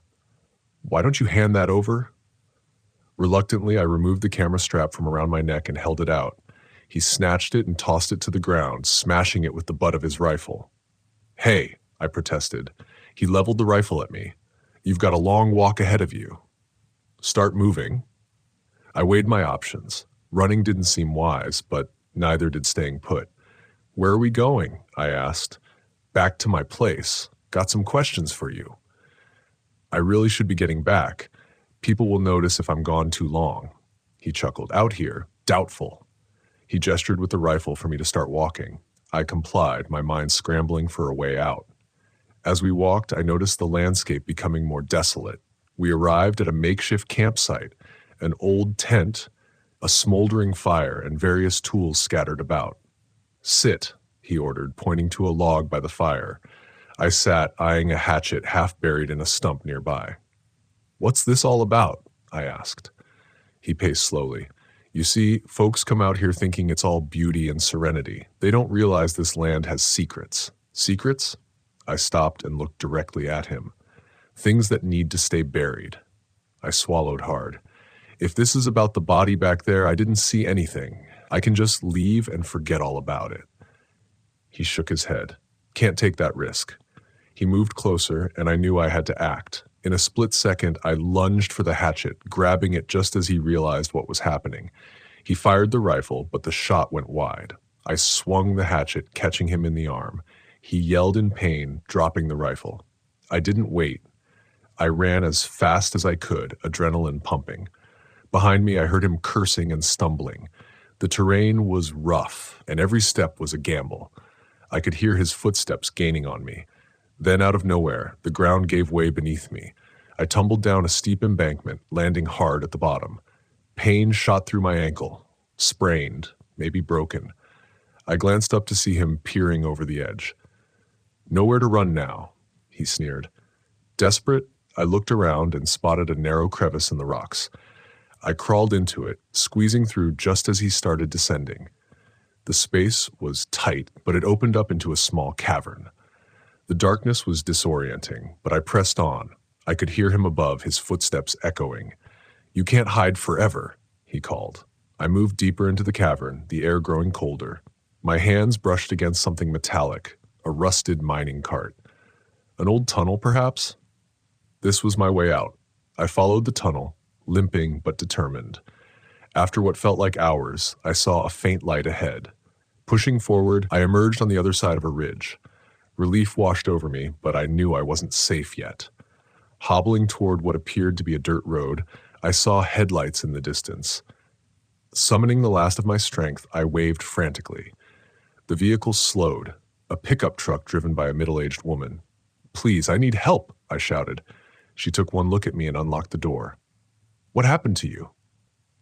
"There's a man. He's trying to kill me." "Get in." As we sped away, I glanced back to see the silhouette of my pursuer cresting the ridge, his figure shrinking as we put distance between us. She drove me to the nearest town, where I contacted the authorities. Deputies were dispatched to search the area. I provided as much information as I could: the location of the body, the encounter, everything. A few days later, they found the campsite, but no sign of the man. They did, however, recover from my damaged camera the memory card, which was intact, and the photos corroborated my story. Turns out, the area had a history of missing persons, hikers who ventured too far off the trails. The local sheriff suspected a serial offender, but lacked evidence until now. They identified the man as Cyrus Harland, a drifter with a criminal record spanning several states. He had been under the radar for years. With the new evidence, law enforcement agencies widened their search. Reports came in linking him to other unsolved cases in the region. As for me, I took some time to recover, both physically and mentally. I still enjoy the outdoors, but I've traded solo trips for group excursions. Safety in numbers, as they say. In the end, Cyrus Harland remained at large, but with his face plastered across news outlets and a multi-state manhunt underway, his days of anonymity were numbered. My name is Melissa Potter. I'm 35 years old, and this happened last December in Blackwater Falls State Park, West Virginia. I had just landed my first solo freelance assignment, a travel feature for an outdoor magazine. It was my chance to prove to myself and maybe to a few others that I could thrive on my own after leaving a toxic relationship. I didn't expect the park's breathtaking beauty to be marred by whispers of the past, or that those whispers would grow louder with each passing night. When I first arrived, the park was everything I'd hoped for. My RV fit snugly into a secluded campsite overlooking the gorge, the roar of the falls constant in the distance. Blackwater Falls was a photographer's dream: cascading water, mist rising through the gorge, and vibrant autumn foliage painted in fiery reds and oranges. The first day was perfect. I hiked, shot hundreds of photos, and scribbled notes about the trails and wildlife. The peace and quiet were a balm, exactly what I needed after months of turmoil. That evening, I sat by the fire, sipping tea and scrolling through my shots. That's when I saw it for the first time. At the edge of one frame, a figure stood between two trees. It was a man, his clothes ragged and his face shadowed. I frowned, zooming in, but the details remained blurred. I didn't remember seeing anyone during my hike, and the figure hadn't appeared in any other photos.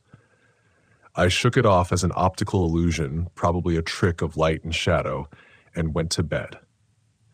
But I couldn't shake the feeling that I wasn't alone. The second day brought strange encounters.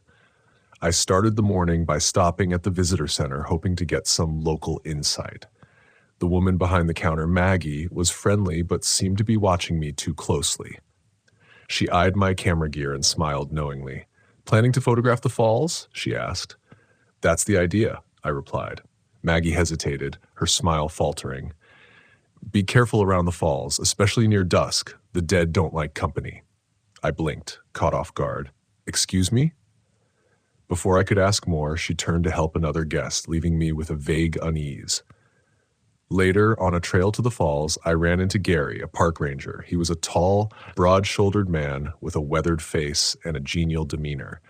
As he gave me a quick overview of the park's history, I brought up Maggie's warning. He chuckled. "Oh, that's just local folklore.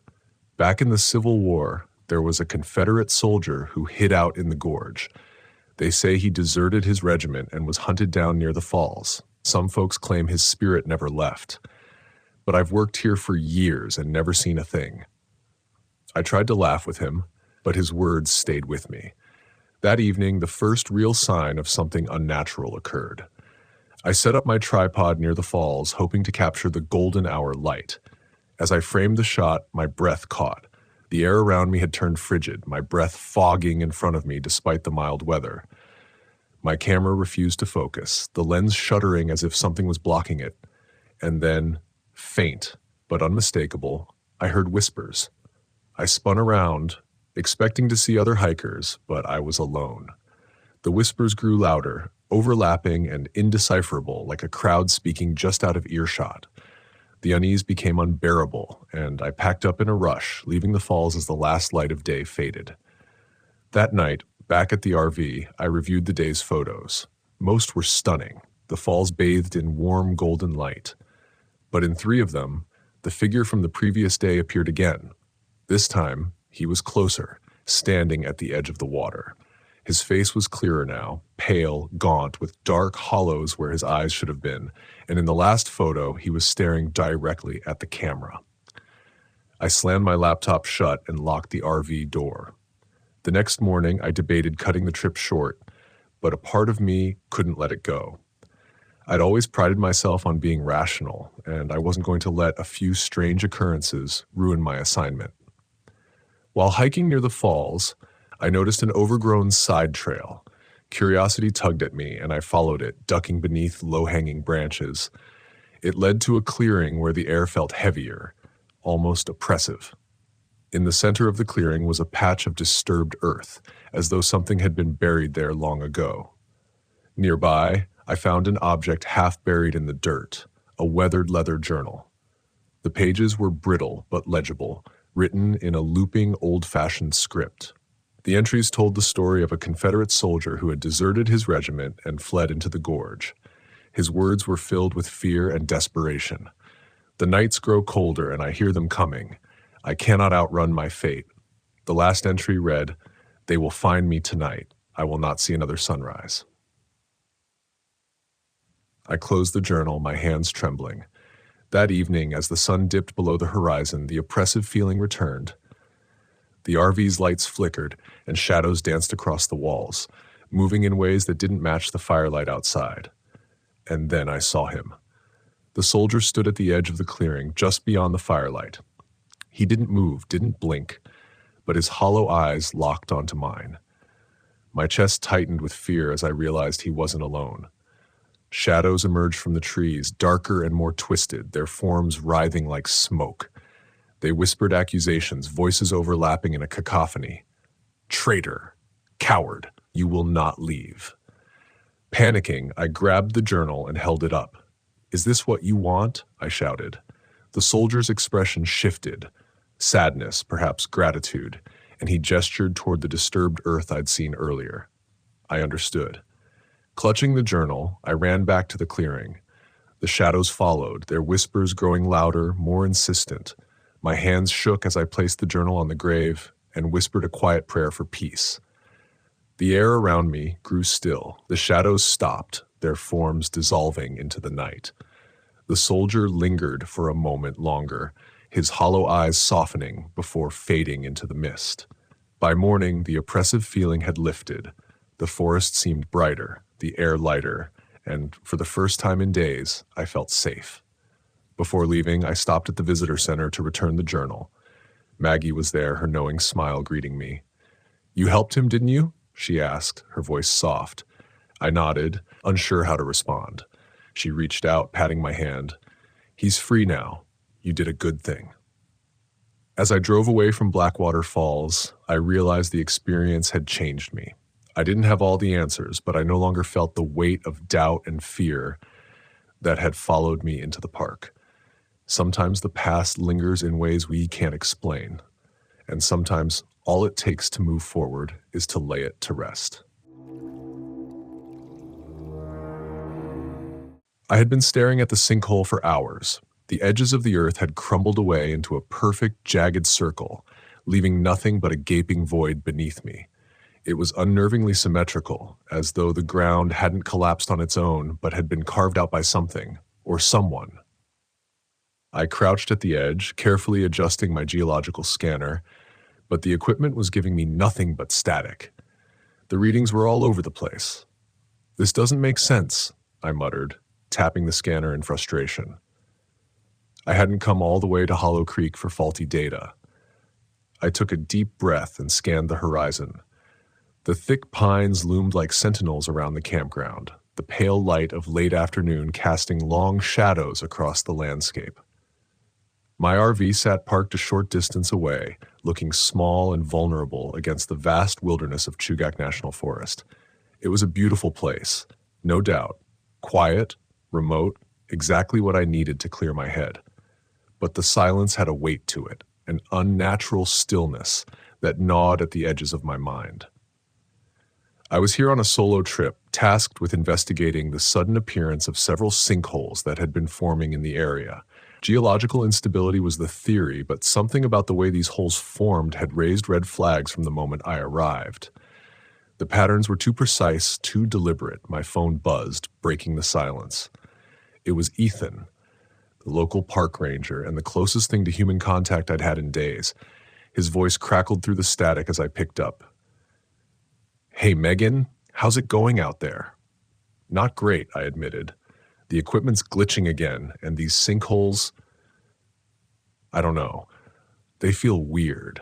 Not like anything I've seen before." Ethan chuckled, but there was an edge to it. Hollow Creek's always been strange. You wouldn't be the first to think something's off here. "What do you mean?"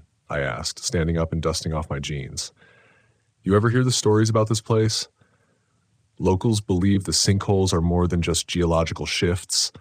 They think there's something ancient beneath the earth. The indigenous people used to call it the land that breathes.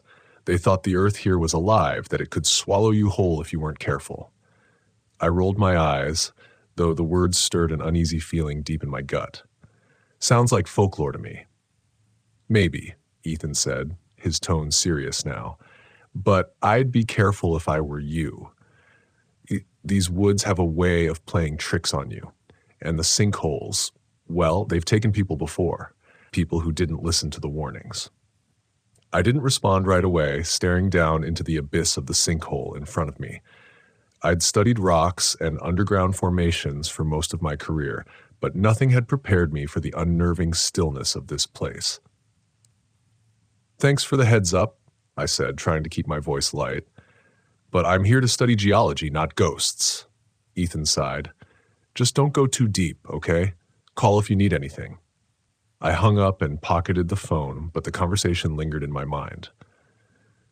The land that breathes. Superstition, I told myself. Just old stories. I turned back to the sinkhole. Something inside me itched to see what was beneath the surface, to understand what was causing the ground to shift in such a strange, unnatural way.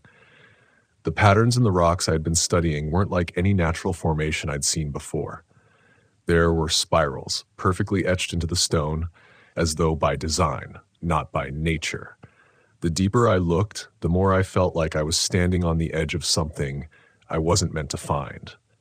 That night, the first signs of trouble came in the form of noise, a low, deep rumbling that vibrated through the ground like the hum of a giant unseen machine. It started just as I was finishing dinner, sitting by the campfire. So the sounds blended into the whispering wind at first, but then it grew louder, more distinct, like a deep pulse coming from below. I stood, flashlight in hand, scanning the trees. The stars were barely visible, shrouded in the thick clouds that seemed to roll in out of nowhere. The fire flickered, casting eerie shadows on the trees. For a moment, I thought I heard footsteps, something moving in the dark. "Ethan?" I called, my voice small against the vast silence. Nothing. I walked toward the sinkhole, my stomach knotting with every step. The rumbling grew louder, and as I reached the edge, I felt it, vibrations under my feet. The ground beneath me was shifting, alive. I shone my flashlight down into the hole, but the beam disappeared into the blackness, swallowed by the depths. I knelt, running my hand along the edge. The earth was soft, loose, as though it had only recently begun to settle after something had disturbed it. Suddenly, the ground beneath me gave way. I scrambled backward, heart racing, just as a section of the earth collapsed. sending a cascade of dirt and rocks into the sinkhole. I fell onto my back, gasping for air, watching as the hole grew wider, deeper, like a hungry mouth devouring the ground. Adrenaline pumped through me as I backed away, my mind racing. I needed to get out of here. This wasn't normal. This wasn't just a geological phenomenon. Something was moving beneath the surface, something massive. I rushed back to the RV, the flashlight beam bouncing erratically as I fumbled for the key. But as I reached the door, the ground shook again, harder this time. The sinkhole was growing fast. I had to leave now. But then a thought struck me. What if I was right? What if this was something no one had ever discovered before? If I could just capture proof, if I could document what was really happening here, my work would be revolutionary. I would be vindicated. My mind flashed back to the spirals in the rock, the patterns that had seemed too deliberate to be natural. There was something ancient beneath the earth, and I was so close. I grabbed my gear and rushed back to the edge of the sinkhole. My heart pounded in my chest as I descended carefully into the darkness, lowering myself into the opening. The air grew colder as I went deeper. The walls of the hole were damp and slick beneath my hands. After what felt like an eternity, I reached the bottom. The cavern was vast, much larger than I had anticipated. My flashlight illuminated jagged rock formations, but it was the carvings on the walls that caught my breath. Symbols, spirals etched deep into the stone. They were everywhere, ancient and deliberate. This wasn't just a natural formation. This was a structure, a temple of some kind, buried deep beneath the earth for centuries, maybe longer. I pulled out my camera, hands trembling, and began to record. But as I did, a low, resonating sound filled the cavern, a rhythmic pulse like the beating of a massive heart. I froze, my breath catching in my throat. The walls seemed to vibrate with the sound, the ground shifting beneath my feet. And then from the shadows, I heard it. Footsteps, heavy, deliberate, coming from the deeper recesses of the cavern. Something was moving toward me. Something massive.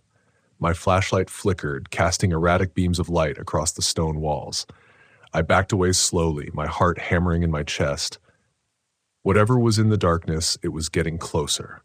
I could feel its presence, a weight in the air, a primal force that made my skin crawl. The footsteps stopped, and then a deep, guttural growl echoed through the cavern. I ran. I didn't look back. The ground trembled beneath me as I scrambled up the wall of the sinkhole, my hands slipping on the loose earth. The growling grew louder, closer, until I could feel hot breath on the back of my neck. I burst out of the sinkhole, gasping for air, and ran toward the RV. The ground shook violently, and as I reached the door, I glanced back. The sinkhole was collapsing in on itself, the earth swallowing it whole. But for a split second, I saw something massive, serpentine, rising from the depths before it disappeared into the darkness. I didn't wait. I threw open the door, started the engine, and sped away, leaving Hollow Creek behind me. By the time I reached the main road, my heart had finally begun to slow. I was alive. I had made it. But the images of that cavern, those symbols, haunted my mind. I had uncovered something ancient, that wasn't meant to be found. As I drove away, I couldn't shake the feeling that I had disturbed something that should have stayed buried, something that was still there, waiting beneath the earth, and I knew one thing for certain: I wouldn't be going back. My name is Nathan Matthews. I'm 63, a retired firefighter, and this happened in Seneca Creek backcountry, West Virginia, a year after I lost my wife, Emily. I had planned the trip hoping to find peace, or at least distraction, in nature. What I found was something I can never forget. It started as a simple RV camping trip, my first time alone. Emily and I had always loved the outdoors, and this seemed like a way to reconnect with that part of my life. Seneca Creek, with its waterfalls and isolation, felt like the perfect place to be alone with my thoughts. I told myself the solitude would help, that it was what I needed. I wasn't ready for what came next. The drive into the backcountry was uneventful. The gravel road leading to the campsite felt endless, hemmed in by towering trees that cast long shadows even in the midday sun. I stopped at a small gas station near the turnoff, where an older woman named Marlene ran the counter. "You're heading into Seneca Creek?" she asked as I paid for firewood and a few snacks. I nodded. "Yeah, just me and the RV." Marlene gave me a strange look, her hand pausing over the register. "Be careful out there," she said, her voice low. "These woods aren't always kind to those traveling alone." I wanted to ask what she meant, but she turned away to help another customer. Her words lingered in my mind as I drove the final stretch. The campsite by Judy Springs was everything I'd hoped for: quiet, picturesque, and completely isolated. I parked the RV near the creek, the sound of rushing water a soothing backdrop as I unpacked. That first night, I sat by the fire sipping coffee and staring at the stars. For the first time in months, I felt calm. The first sign that something wasn't right came the next evening. The day had been perfect. I hiked to Seneca Falls, taking photos and jotting notes in a journal I'd started since Emily's death. I even smiled a few times, thinking about how much she would have loved the view. But as I headed back to camp, a strange feeling crept over me. The woods were too quiet. No birds, no rustling leaves, just the sound of my boots on the trail. When I reached the RV, the unease deepened. My firewood, neatly stacked by the pit, was scattered across the ground. At first, I thought an animal had gotten into it, but the pieces were arranged strangely, like they'd been tossed deliberately. I shrugged it off and rebuilt the fire, telling myself I was imagining things. But that night, as I sat by the flames, I saw it for the first time. A shadow moved between the trees. It wasn't the flicker of firelight. This was deliberate, purposeful, like someone pacing at the edge of the forest. I stood up, my heart pounding. "Hello?" I called out, the sound of my own voice startling me. No response. I grabbed my flashlight and shone it into the trees. Nothing. But as I turned back to the fire, I caught movement in my peripheral vision. A shape, humanoid but wrong, slipped behind a tree, vanishing before I could focus on it. I slept in the RV that night, doors locked and curtains drawn. The third day brought more unsettling signs. I woke to find muddy footprints leading from the creek to the RV. They were human-sized but elongated, the toes too long and splayed. They stopped abruptly a few feet from the door, as if whoever or whatever made them had simply vanished. That afternoon, while hiking to an overlook, I stumbled upon something even stranger. Symbols carved into the rocks. They weren't like any markings I'd seen before, almost as if they were burned into the stone. The air felt heavier there, as if the forest were holding its breath. I hurried back to camp, but the unease followed me. That night, the shadows returned. This time they were closer. I sat by the fire, gripping my flashlight like a weapon. The shadowy figure appeared again, standing motionless at the edge of the trees. It was tall, too tall, and its limbs were unnaturally long. "Who are you?" I shouted, my voice breaking. It didn't move. The fire flickered, the flames shrinking as if smothered by an unseen force. I stumbled backward, nearly dropping the flashlight. When I looked again, the figure was gone. By the fourth morning, I'd had enough. I packed up, determined to leave. But the RV wouldn't start. The engine cranked but refused to turn over, and I felt a cold sweat break out on my forehead. I decided to hike back to the gas station for help. I marked my trail carefully, leaving a breadcrumb trail of sticks and rocks so I wouldn't get lost. But the forest had other plans. No matter which direction I went, the paths looped back to my campsite. I walked for hours, my legs aching, only to find myself standing in front of the RV again. As the sun set, the shadows returned. This time, there were more of them. Figures moved through the trees surrounding the campsite, their glowing yellow eyes piercing the darkness.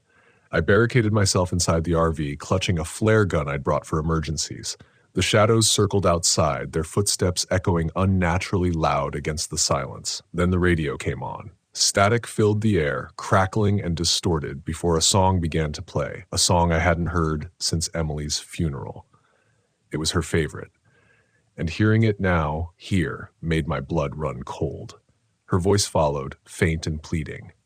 "Nathan, leave." I stared at the radio, my hands trembling. "Emily?" The voice came again, softer this time. You have to go. The shadows closed in, their forms pressing against the windows of the RV. I fired the flare through the nearest window, the bright red light igniting the darkness. The figures recoiled, their shapes dissolving like smoke. I didn't stop to think. I grabbed the keys and tried the ignition one last time. The engine roared to life. I drove through the night, my hands white-knuckled on the wheel. The forest seemed alive, the trees bending unnaturally as if trying to block my escape. When I finally reached the gas station, Marlene was waiting. She didn't seem surprised to see me, her expression unreadable. "You saw it, didn't you?" she asked. I nodded, unable to speak. Marlene sighed. "It's the Shadow Man. He feeds on people's grief, their fear. He doesn't kill. He traps you, keeps you lost in the dark until there's nothing left." I left West Virginia the next day, vowing never to return. The shadows are gone now, but sometimes, late at night, I hear faint footsteps outside my window, and I wonder if the Shadow Man ever truly let me go. I hadn't planned on staying at Stillwater Grove. The campground wasn't even marked on my map, just a small patch of green near the edge of Shawnee National Forest. But as I drove down the empty forest road, I saw the sign, old weathered wood with the words Stillwater Grove Campground carved into it. It felt like an invitation, one I couldn't resist. I'd been on the road for weeks, photographing wildlife for a personal project I'd picked up after quitting my job. The last few months had been a blur of long drives, lonely campsites, and an overwhelming need to be anywhere but back in the city. I didn't miss my corporate job or my ex. What I did miss was the feeling that I knew what the hell I was doing with my life. Stillwater Grove seemed perfect. Quiet, isolated, and right by the lake. It would give me the break I needed, some peace before heading back into the real world. When I pulled into the campsite, the late afternoon sun cast long shadows across the grove. The air was still, the only sound being the gentle lapping of water against the shore. A single RV sat on the far side of the campground, a distant figure moving near it. Otherwise, it was just me. I parked my RV near the edge of the lake, the water glistening under the fading light.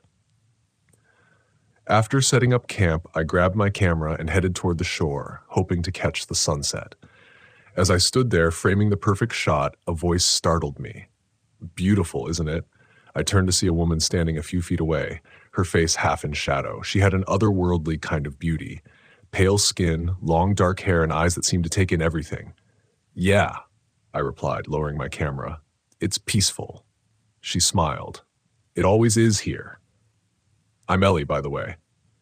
"Nick," I said, shaking her outstretched hand. Her skin was cold, like she'd been standing in the shade for too long. "You camping here too?" "For a little while," she said, her voice soft. "I come here every now and then, can't stay away." Her words sent a shiver down my spine, though I couldn't explain why. I wasn't used to talking to people much anymore. The solitude had become my comfort zone, and something about Ellie felt out of place. "You here for the fishing?" I asked, trying to make small talk. She shook her head. "No, just the lake, the quiet." We stood in silence for a moment, watching the sun sink behind the trees. The sky turned shades of pink and orange, the water reflecting the colors like a mirror. I raised my camera, snapping a few shots, and when I looked back, Ellie was gone, just like that. I glanced around, but there was no sign of her. The other RV was still parked at the far end of the grove, but there was no movement. I chalked it up to her being quick on her feet, though it left me feeling oddly unsettled. That night, I couldn't sleep. The wind had picked up, making the trees outside rustle against each other like whispered secrets. I rolled over in bed, trying to find a comfortable position, but something felt off. The RV was too cold, colder than it should have been. I checked the thermostat, but everything seemed normal. Still, the chill lingered. I grabbed a blanket and tried to force myself to sleep. That's when I heard it, a faint sound, barely audible at first, like a woman's voice carried on the wind. I sat up, listening, but it was gone. Just my imagination, I thought. Long days alone in the woods will do that to you. But then I heard it again. This time it was clearer, a soft, melodic humming coming from outside. I climbed out of bed, grabbing my flashlight. My breath fogged up in the cold air as I stepped outside the RV, scanning the campsite. Nothing. Just the stillness of the lake and the trees swaying gently in the wind. But the humming persisted, coming from near the water's edge. I walked toward the shore, the beam of my flashlight dancing over the ground, and that's when I saw her, a woman in white standing at the edge of the lake, her back to me. Her long, dark hair hung loose down her back, swaying slightly as she hummed that haunting tune. "Ellie?" I called out, my voice shaking. She didn't turn. She just stood there, motionless, her gaze fixed on the water. Something about the way she stood, so still, so rigid, set my nerves on edge. I took a step closer, the flashlight illuminating her pale figure, but as soon as the light touched her, she vanished. I blinked, stunned. 1 second she'd been there, and the next she was gone. The water rippled where she had been standing, but otherwise the lake was empty. I backed away, my heart pounding in my chest. What the hell was that? I hurried back to the RV, locking the door behind me. My breath came in quick, shallow gasps. My hands were shaking. I didn't believe in ghosts or supernatural nonsense, but what I'd seen, it wasn't right. I had seen her. I knew I had. I spent the rest of the night wide awake, staring at the ceiling and trying to rationalize what had happened. But no matter how hard I tried, I couldn't shake the image of that woman standing by the lake. The next morning, I found Ellie near the grove, sitting by a small campfire. She smiled when she saw me, though her smile didn't quite reach her eyes. "Rough night?" she asked, as if she already knew. "Yeah," I said, sitting down across from her. "I saw something last night, a woman by the lake. I thought it was you, but she wasn't there when you got close." Ellie finished, her voice calm, too calm. "The Lady of Stillwater." "The what?" I asked, feeling a chill run through me. Ellie looked at me, her eyes dark and hollow. "She's been here for a long time, longer than the campground, longer than the trees. She drowned in the lake, or so the story goes. Some say she was waiting for someone. Her lover, I think, but he never showed." I stared at her, my stomach twisting. "You're telling me she's a ghost?" Ellie shrugged. "Call it what you want, but she's real, and now that you've seen her, she won't let you go." I laughed, though it came out shaky. "That's insane." "Is it?" Ellie asked, her gaze locking onto mine. "You saw her. You know she's real." I opened my mouth to argue, but the words died in my throat. I had seen her, and it hadn't been a trick of the light or my imagination. Something had been there, something that shouldn't have been. "What does she want?" I asked quietly. Ellie's eyes flicked toward the lake. "She wants what she's always wanted, to take someone with her into the water." That night, the sound started again. At first, it was the soft humming drifting through the night air, then the splashing, gentle, rhythmic, like someone wading through the water. I lay in bed, my heart racing, my body tense. I didn't want to go outside. I didn't want to see her again. But the pull was stronger this time. A strange compulsion tugged at me, drawing me toward the lake. I tried to fight it, to stay in the RV, but my legs moved on their own, carrying me outside into the cold night air. The lake was calm, reflecting the pale moonlight. And there she was, standing in the water, her white dress billowing around her as if moved by an unseen current. "Come to me," she whispered, her voice soft but clear. "Please come." I took a step forward, my body moving against my will. The water lapped at my shoes, and I could feel the cold seeping into my skin. "Come with me," she said again, her voice almost pleading now. I've waited so long. I fought to resist, to break free from whatever force was drawing me in. But my feet kept moving, the water now up to my knees, freezing cold. I could feel the pull of the lake, the weight of the water dragging me down. Suddenly, a hand grabbed my arm, yanking me back with such force that I stumbled onto the shore. Ellie stood beside me, her face pale, her grip strong. "You have to leave," she said, her voice urgent now, "before it's too late." I looked back at the lake, but the woman was gone. The water was still, as if nothing had happened. "What the hell is happening?" I gasped, my breath coming in shallow bursts. Ellie's expression was grim. "She's marked you now. If you stay, she'll take you. You have to go." I didn't argue. I packed up my things, my hands shaking, adrenaline coursing through my veins. Within minutes, I was back in the RV, starting the engine and pulling out of the campsite as fast as I could. As I drove away, I glanced in the rearview mirror. Ellie stood at the edge of the grove, watching me go, her face unreadable, and behind her, just barely visible in the mist, was the Lady of Stillwater, her pale eyes following me, waiting for me to return. I didn't look back again. I thought I knew isolation. I'd spent years driving across the country chasing celestial events, camping in places no one else dared to go. Black Rock Desert was supposed to be no different. I'd chosen this spot because it was one of the darkest places in the United States. Far from the light pollution of cities, with nothing but the stars above and the cracked earth below, a perfect place to watch the meteor shower I'd been anticipating for months. But the desert has a way of getting under your skin. I arrived in the late afternoon, the sun blazing high, its rays bouncing off the endless white of the salt flats. The ground stretched out in every direction, flat and featureless, interrupted only by distant mountains rising like ghosts on the horizon. It was beautiful in a desolate way, the kind of place that makes you feel small and insignificant, exactly what I needed. The RV's engine rumbled to a stop, kicking up dust as I parked. I opened the door, stepping into the dry, hot air. The silence was immediate. No wind, no rustling leaves, no distant hum of civilization, just a profound, almost oppressive stillness. I told myself it was peaceful, that this was what I wanted. A few days alone in the desert to focus on my photography and watch the night sky. But as I looked out over the vast expanse of cracked earth, a strange feeling settled in my chest, like a weight pressing down. I brushed it off. It had been a long drive and the heat was getting to me. I'd feel better once the sun went down. I spent the first few hours setting up camp, adjusting my telescope, and testing my camera equipment. The sky was still a blazing blue, but the desert's unforgiving heat was beginning to fade, replaced by a sharp chill as the sun sank lower. By the time dusk arrived, the temperature had plummeted, and I retreated into the RV to grab a jacket before stepping back outside. That's when the radio first crackled to life. I'd brought my old ham radio along, hoping to catch some weather updates or maybe listen in on local astronomy broadcasts.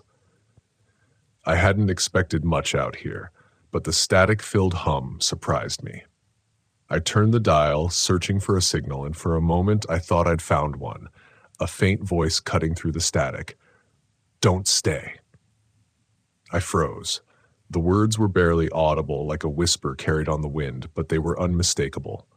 I leaned closer, adjusting the frequency, but the voice was gone, replaced by the familiar hiss of static. I turned the radio off, chalking it up to interference, old equipment, or weird atmosphere. Still, the unease in my chest was growing. The first night was incredible. The sky came alive with meteors streaking across the blackness, more stars than I'd ever seen in my life. I stood in awe, snapping pictures, adjusting my telescope, completely losing track of time. Out here, under the stars, the rest of the world felt far away. It was just me, the night, and the vastness of space. And yet, something nagged at me. When I reviewed the photos later, I noticed something strange in the background of one of my long exposure shots. There was a blur, a faint, almost imperceptible smudge. At first, I thought it was a mistake, dust on the lens maybe, or a glitch in the camera's settings. But as I scrolled through the rest of the images, the blur appeared again and again in each photo. It seemed to be getting closer to the RV. I wiped the camera lens, took another shot, and stared hard at the screen. Nothing. It had to be some kind of artifact from the desert air, the heat mixing with the cold night, playing tricks on the lens. Still, the feeling in my chest tightened. I turned in early, trying to push the unease aside, telling myself I'd check the equipment in the morning.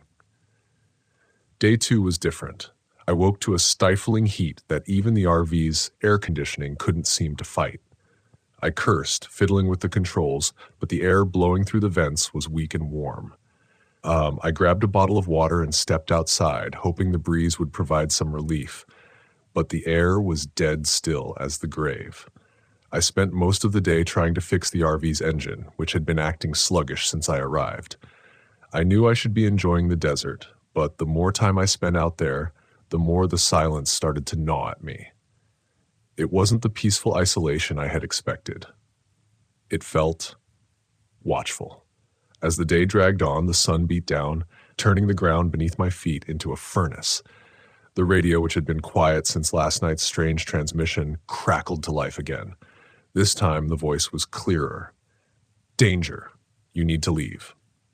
I dropped the wrench I was holding, staring at the radio in disbelief.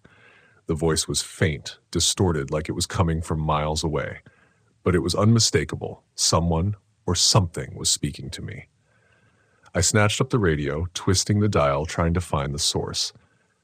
Static. Nothing but static. The voice was gone again, leaving me standing in the middle of the desert, sweat running down my back, my heart hammering in my chest. I should have left then. I should have packed up and driven out of there. But the RV's engine was still stalling, and part of me didn't want to admit that I was spooked. This was why I came out here, wasn't it? To face my fears, to be alone in the dark. I stayed. And that night, the shadows came. The meteor shower was more intense on the second night, the sky alive with fire and light. I sat by the RV, staring up at the heavens, the vastness of the universe overwhelming. But no matter how beautiful the stars were, my eyes kept drifting back to the edges of the desert, where the darkness seemed to pool, thick and impenetrable. It was there, at the far edge of my vision, that I first saw the figure, a shape standing just beyond the reach of my campfire's light. At first, I thought it was a trick of the eye. The desert plays with your perception. Distances blur, shadows stretch. But when I blinked, the figure was still there, standing, watching. I grabbed my camera, adjusting the focus, snapping a shot before the figure disappeared. I wasn't sure what I was expecting. Maybe an animal or even another camper who'd wandered too close. But when I checked the camera's screen, my blood went cold. The figure wasn't human. It was tall, too tall, with elongated limbs and a strange, distorted form. It was like a shadow brought to life, a smear of darkness against the starlit sky. The more I stared at it, the more unreal it looked. The hair on the back of my neck stood up, and I slowly lowered the camera. When I looked again, the figure was gone. The air was suddenly freezing, the kind of cold that bites at your skin. I retreated into the RV, locking the door behind me, my heart racing. I told myself I was imagining things. The desert played tricks on people. I'd read about it, people seeing things that weren't there, hearing voices carried on the wind, but that didn't explain the figure in the photo. The night dragged on, and I stayed awake, listening for anything, any sound, any movement. But all I heard was the persistent hum of the radio and the static growing louder by the minute. The next day, I knew I had to leave. Whatever was out there, it wasn't just my imagination. The figure, the voices, I couldn't explain it, and I didn't want to. I packed up as quickly as I could, but when I turned the key in the ignition, the RV sputtered and died. I tried again and again, nothing. I stepped out into the desert, sweat pouring down my face. The heat was oppressive, and the silence pressed in on me, suffocating. I tried to call for help, but my phone had no signal, and the radio was useless, just a constant, garbled stream of static. Then the voice returned, louder than ever. "Stay. Come closer." It wasn't a whisper anymore. It was a command. And when I looked out across the desert, I saw the figure again, closer this time, standing in the distance. Its form was hazy and indistinct, but unmistakable. It was waiting for me. My legs felt like lead as I backed toward the RV, my breath coming in ragged gasps. The air was freezing now, the warmth of the day gone, replaced by a bone-deep chill. I knew in that moment that if I stayed, I would become like the figure, a shadow, a ghost, trapped in this forsaken place, wandering the desert forever. I ran. I don't know how I got the RV started. Maybe it was adrenaline or maybe sheer panic. But when the engine finally roared to life, I slammed the gas pedal to the floor and didn't look back. The figure, the voice, the cold. They all faded into the distance as I sped across the salt flats, the desert stretching endlessly behind me. I never looked at the photos again. I couldn't. Whatever was out there, it was better left unseen. I'll never return to Black Rock Desert. Some places were meant to be empty. My name is Brian Gibson, and this all went down in late October 2020. I'm an architect by trade, but my real passion is the great outdoors. Every now and then, I take my RV and head to some off-the-beaten-path places.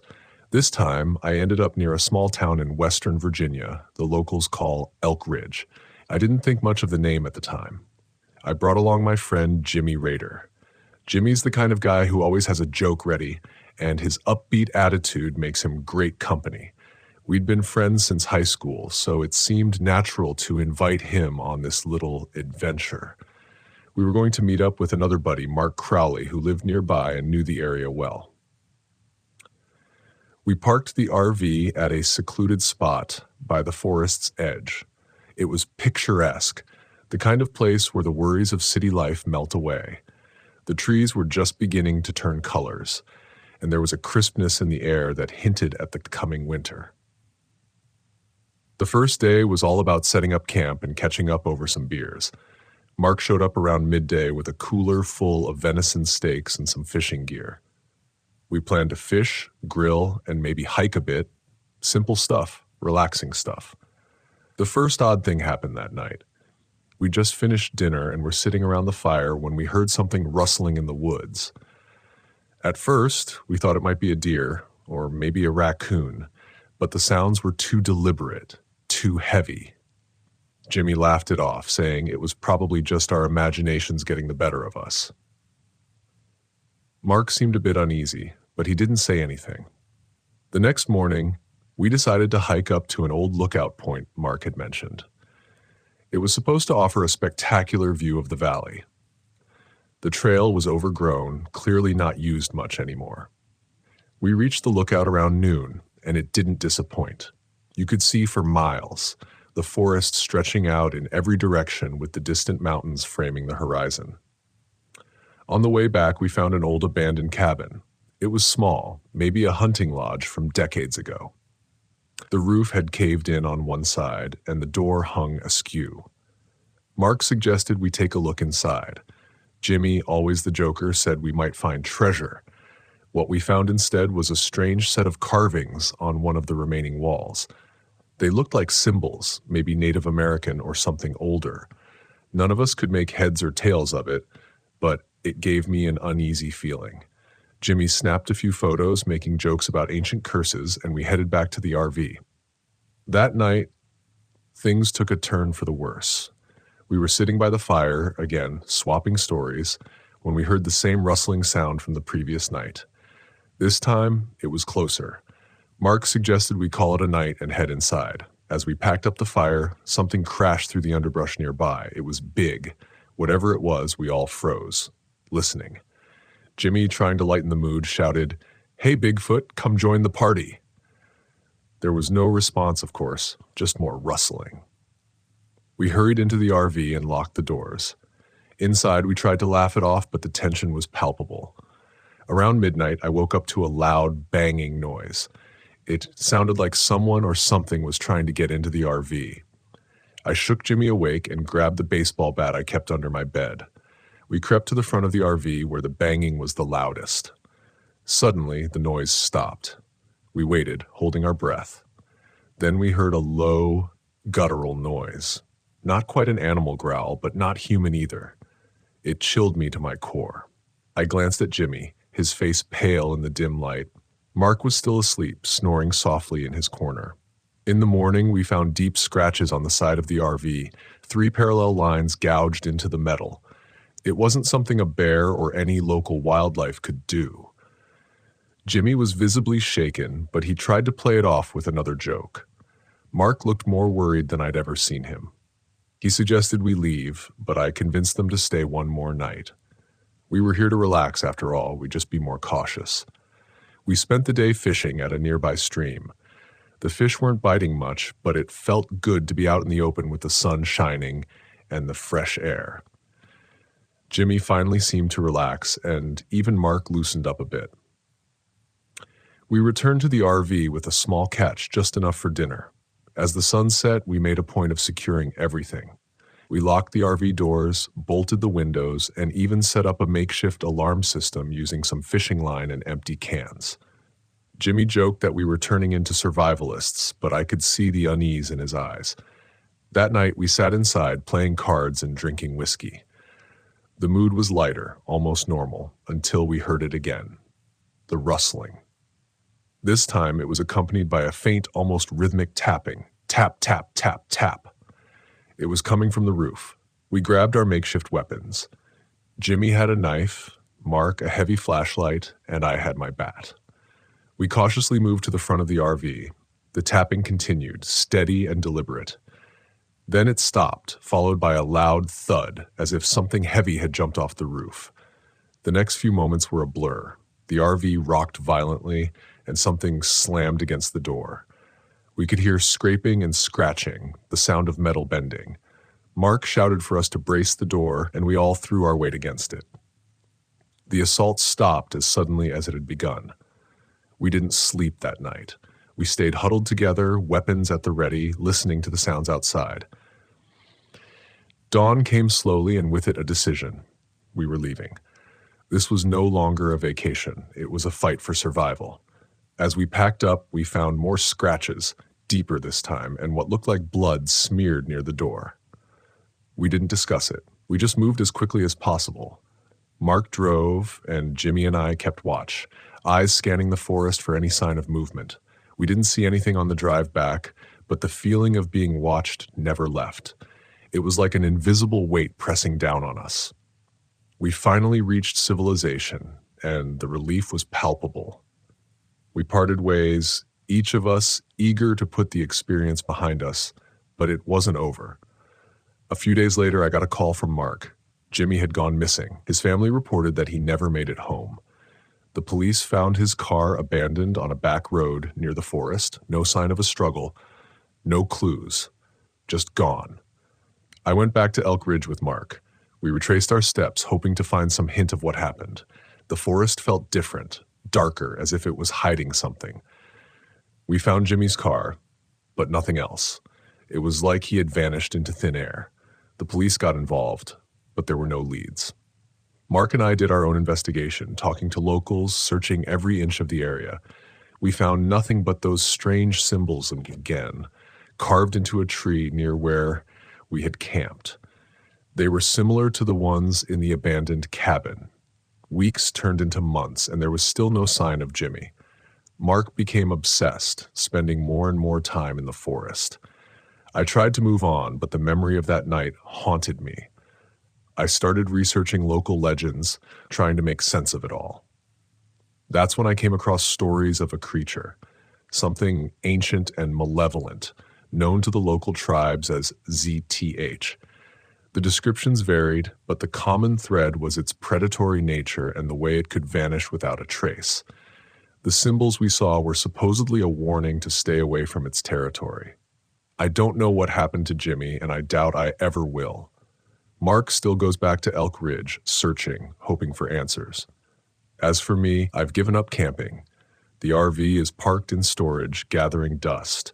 I stick to the city now, where the only predators are human and the threats more predictable. The memory of that night remains a shadow that lingers at the edge of my thoughts. Sometimes, late at night, I hear that faint rhythmic tapping and wonder if ZTH is still out there, waiting. When you spend enough time alone, the silence becomes something else. It's no longer a backdrop, but a living, breathing thing that creeps in around the edges of your thoughts. I thought I liked the silence.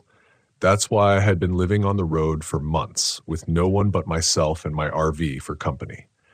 But this trip to Ocala National Forest was supposed to be different. I needed to reset to get my head straight. I guess that's what they all say before they lose it. The first day was easy enough.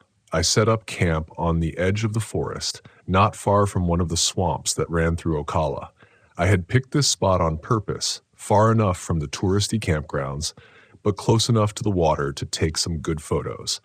Photography had become my new hobby, something to fill the long stretches of time, something to keep my mind off Rachel. The forest was thick with towering pines and oaks, their branches twisting and closing in overhead.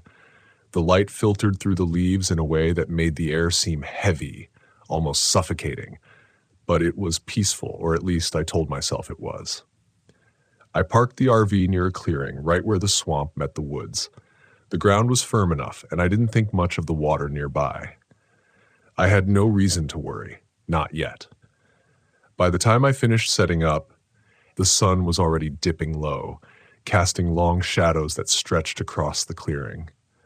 The air was unnervingly still, like the whole forest was holding its breath, but I didn't mind. Solitude was the whole point.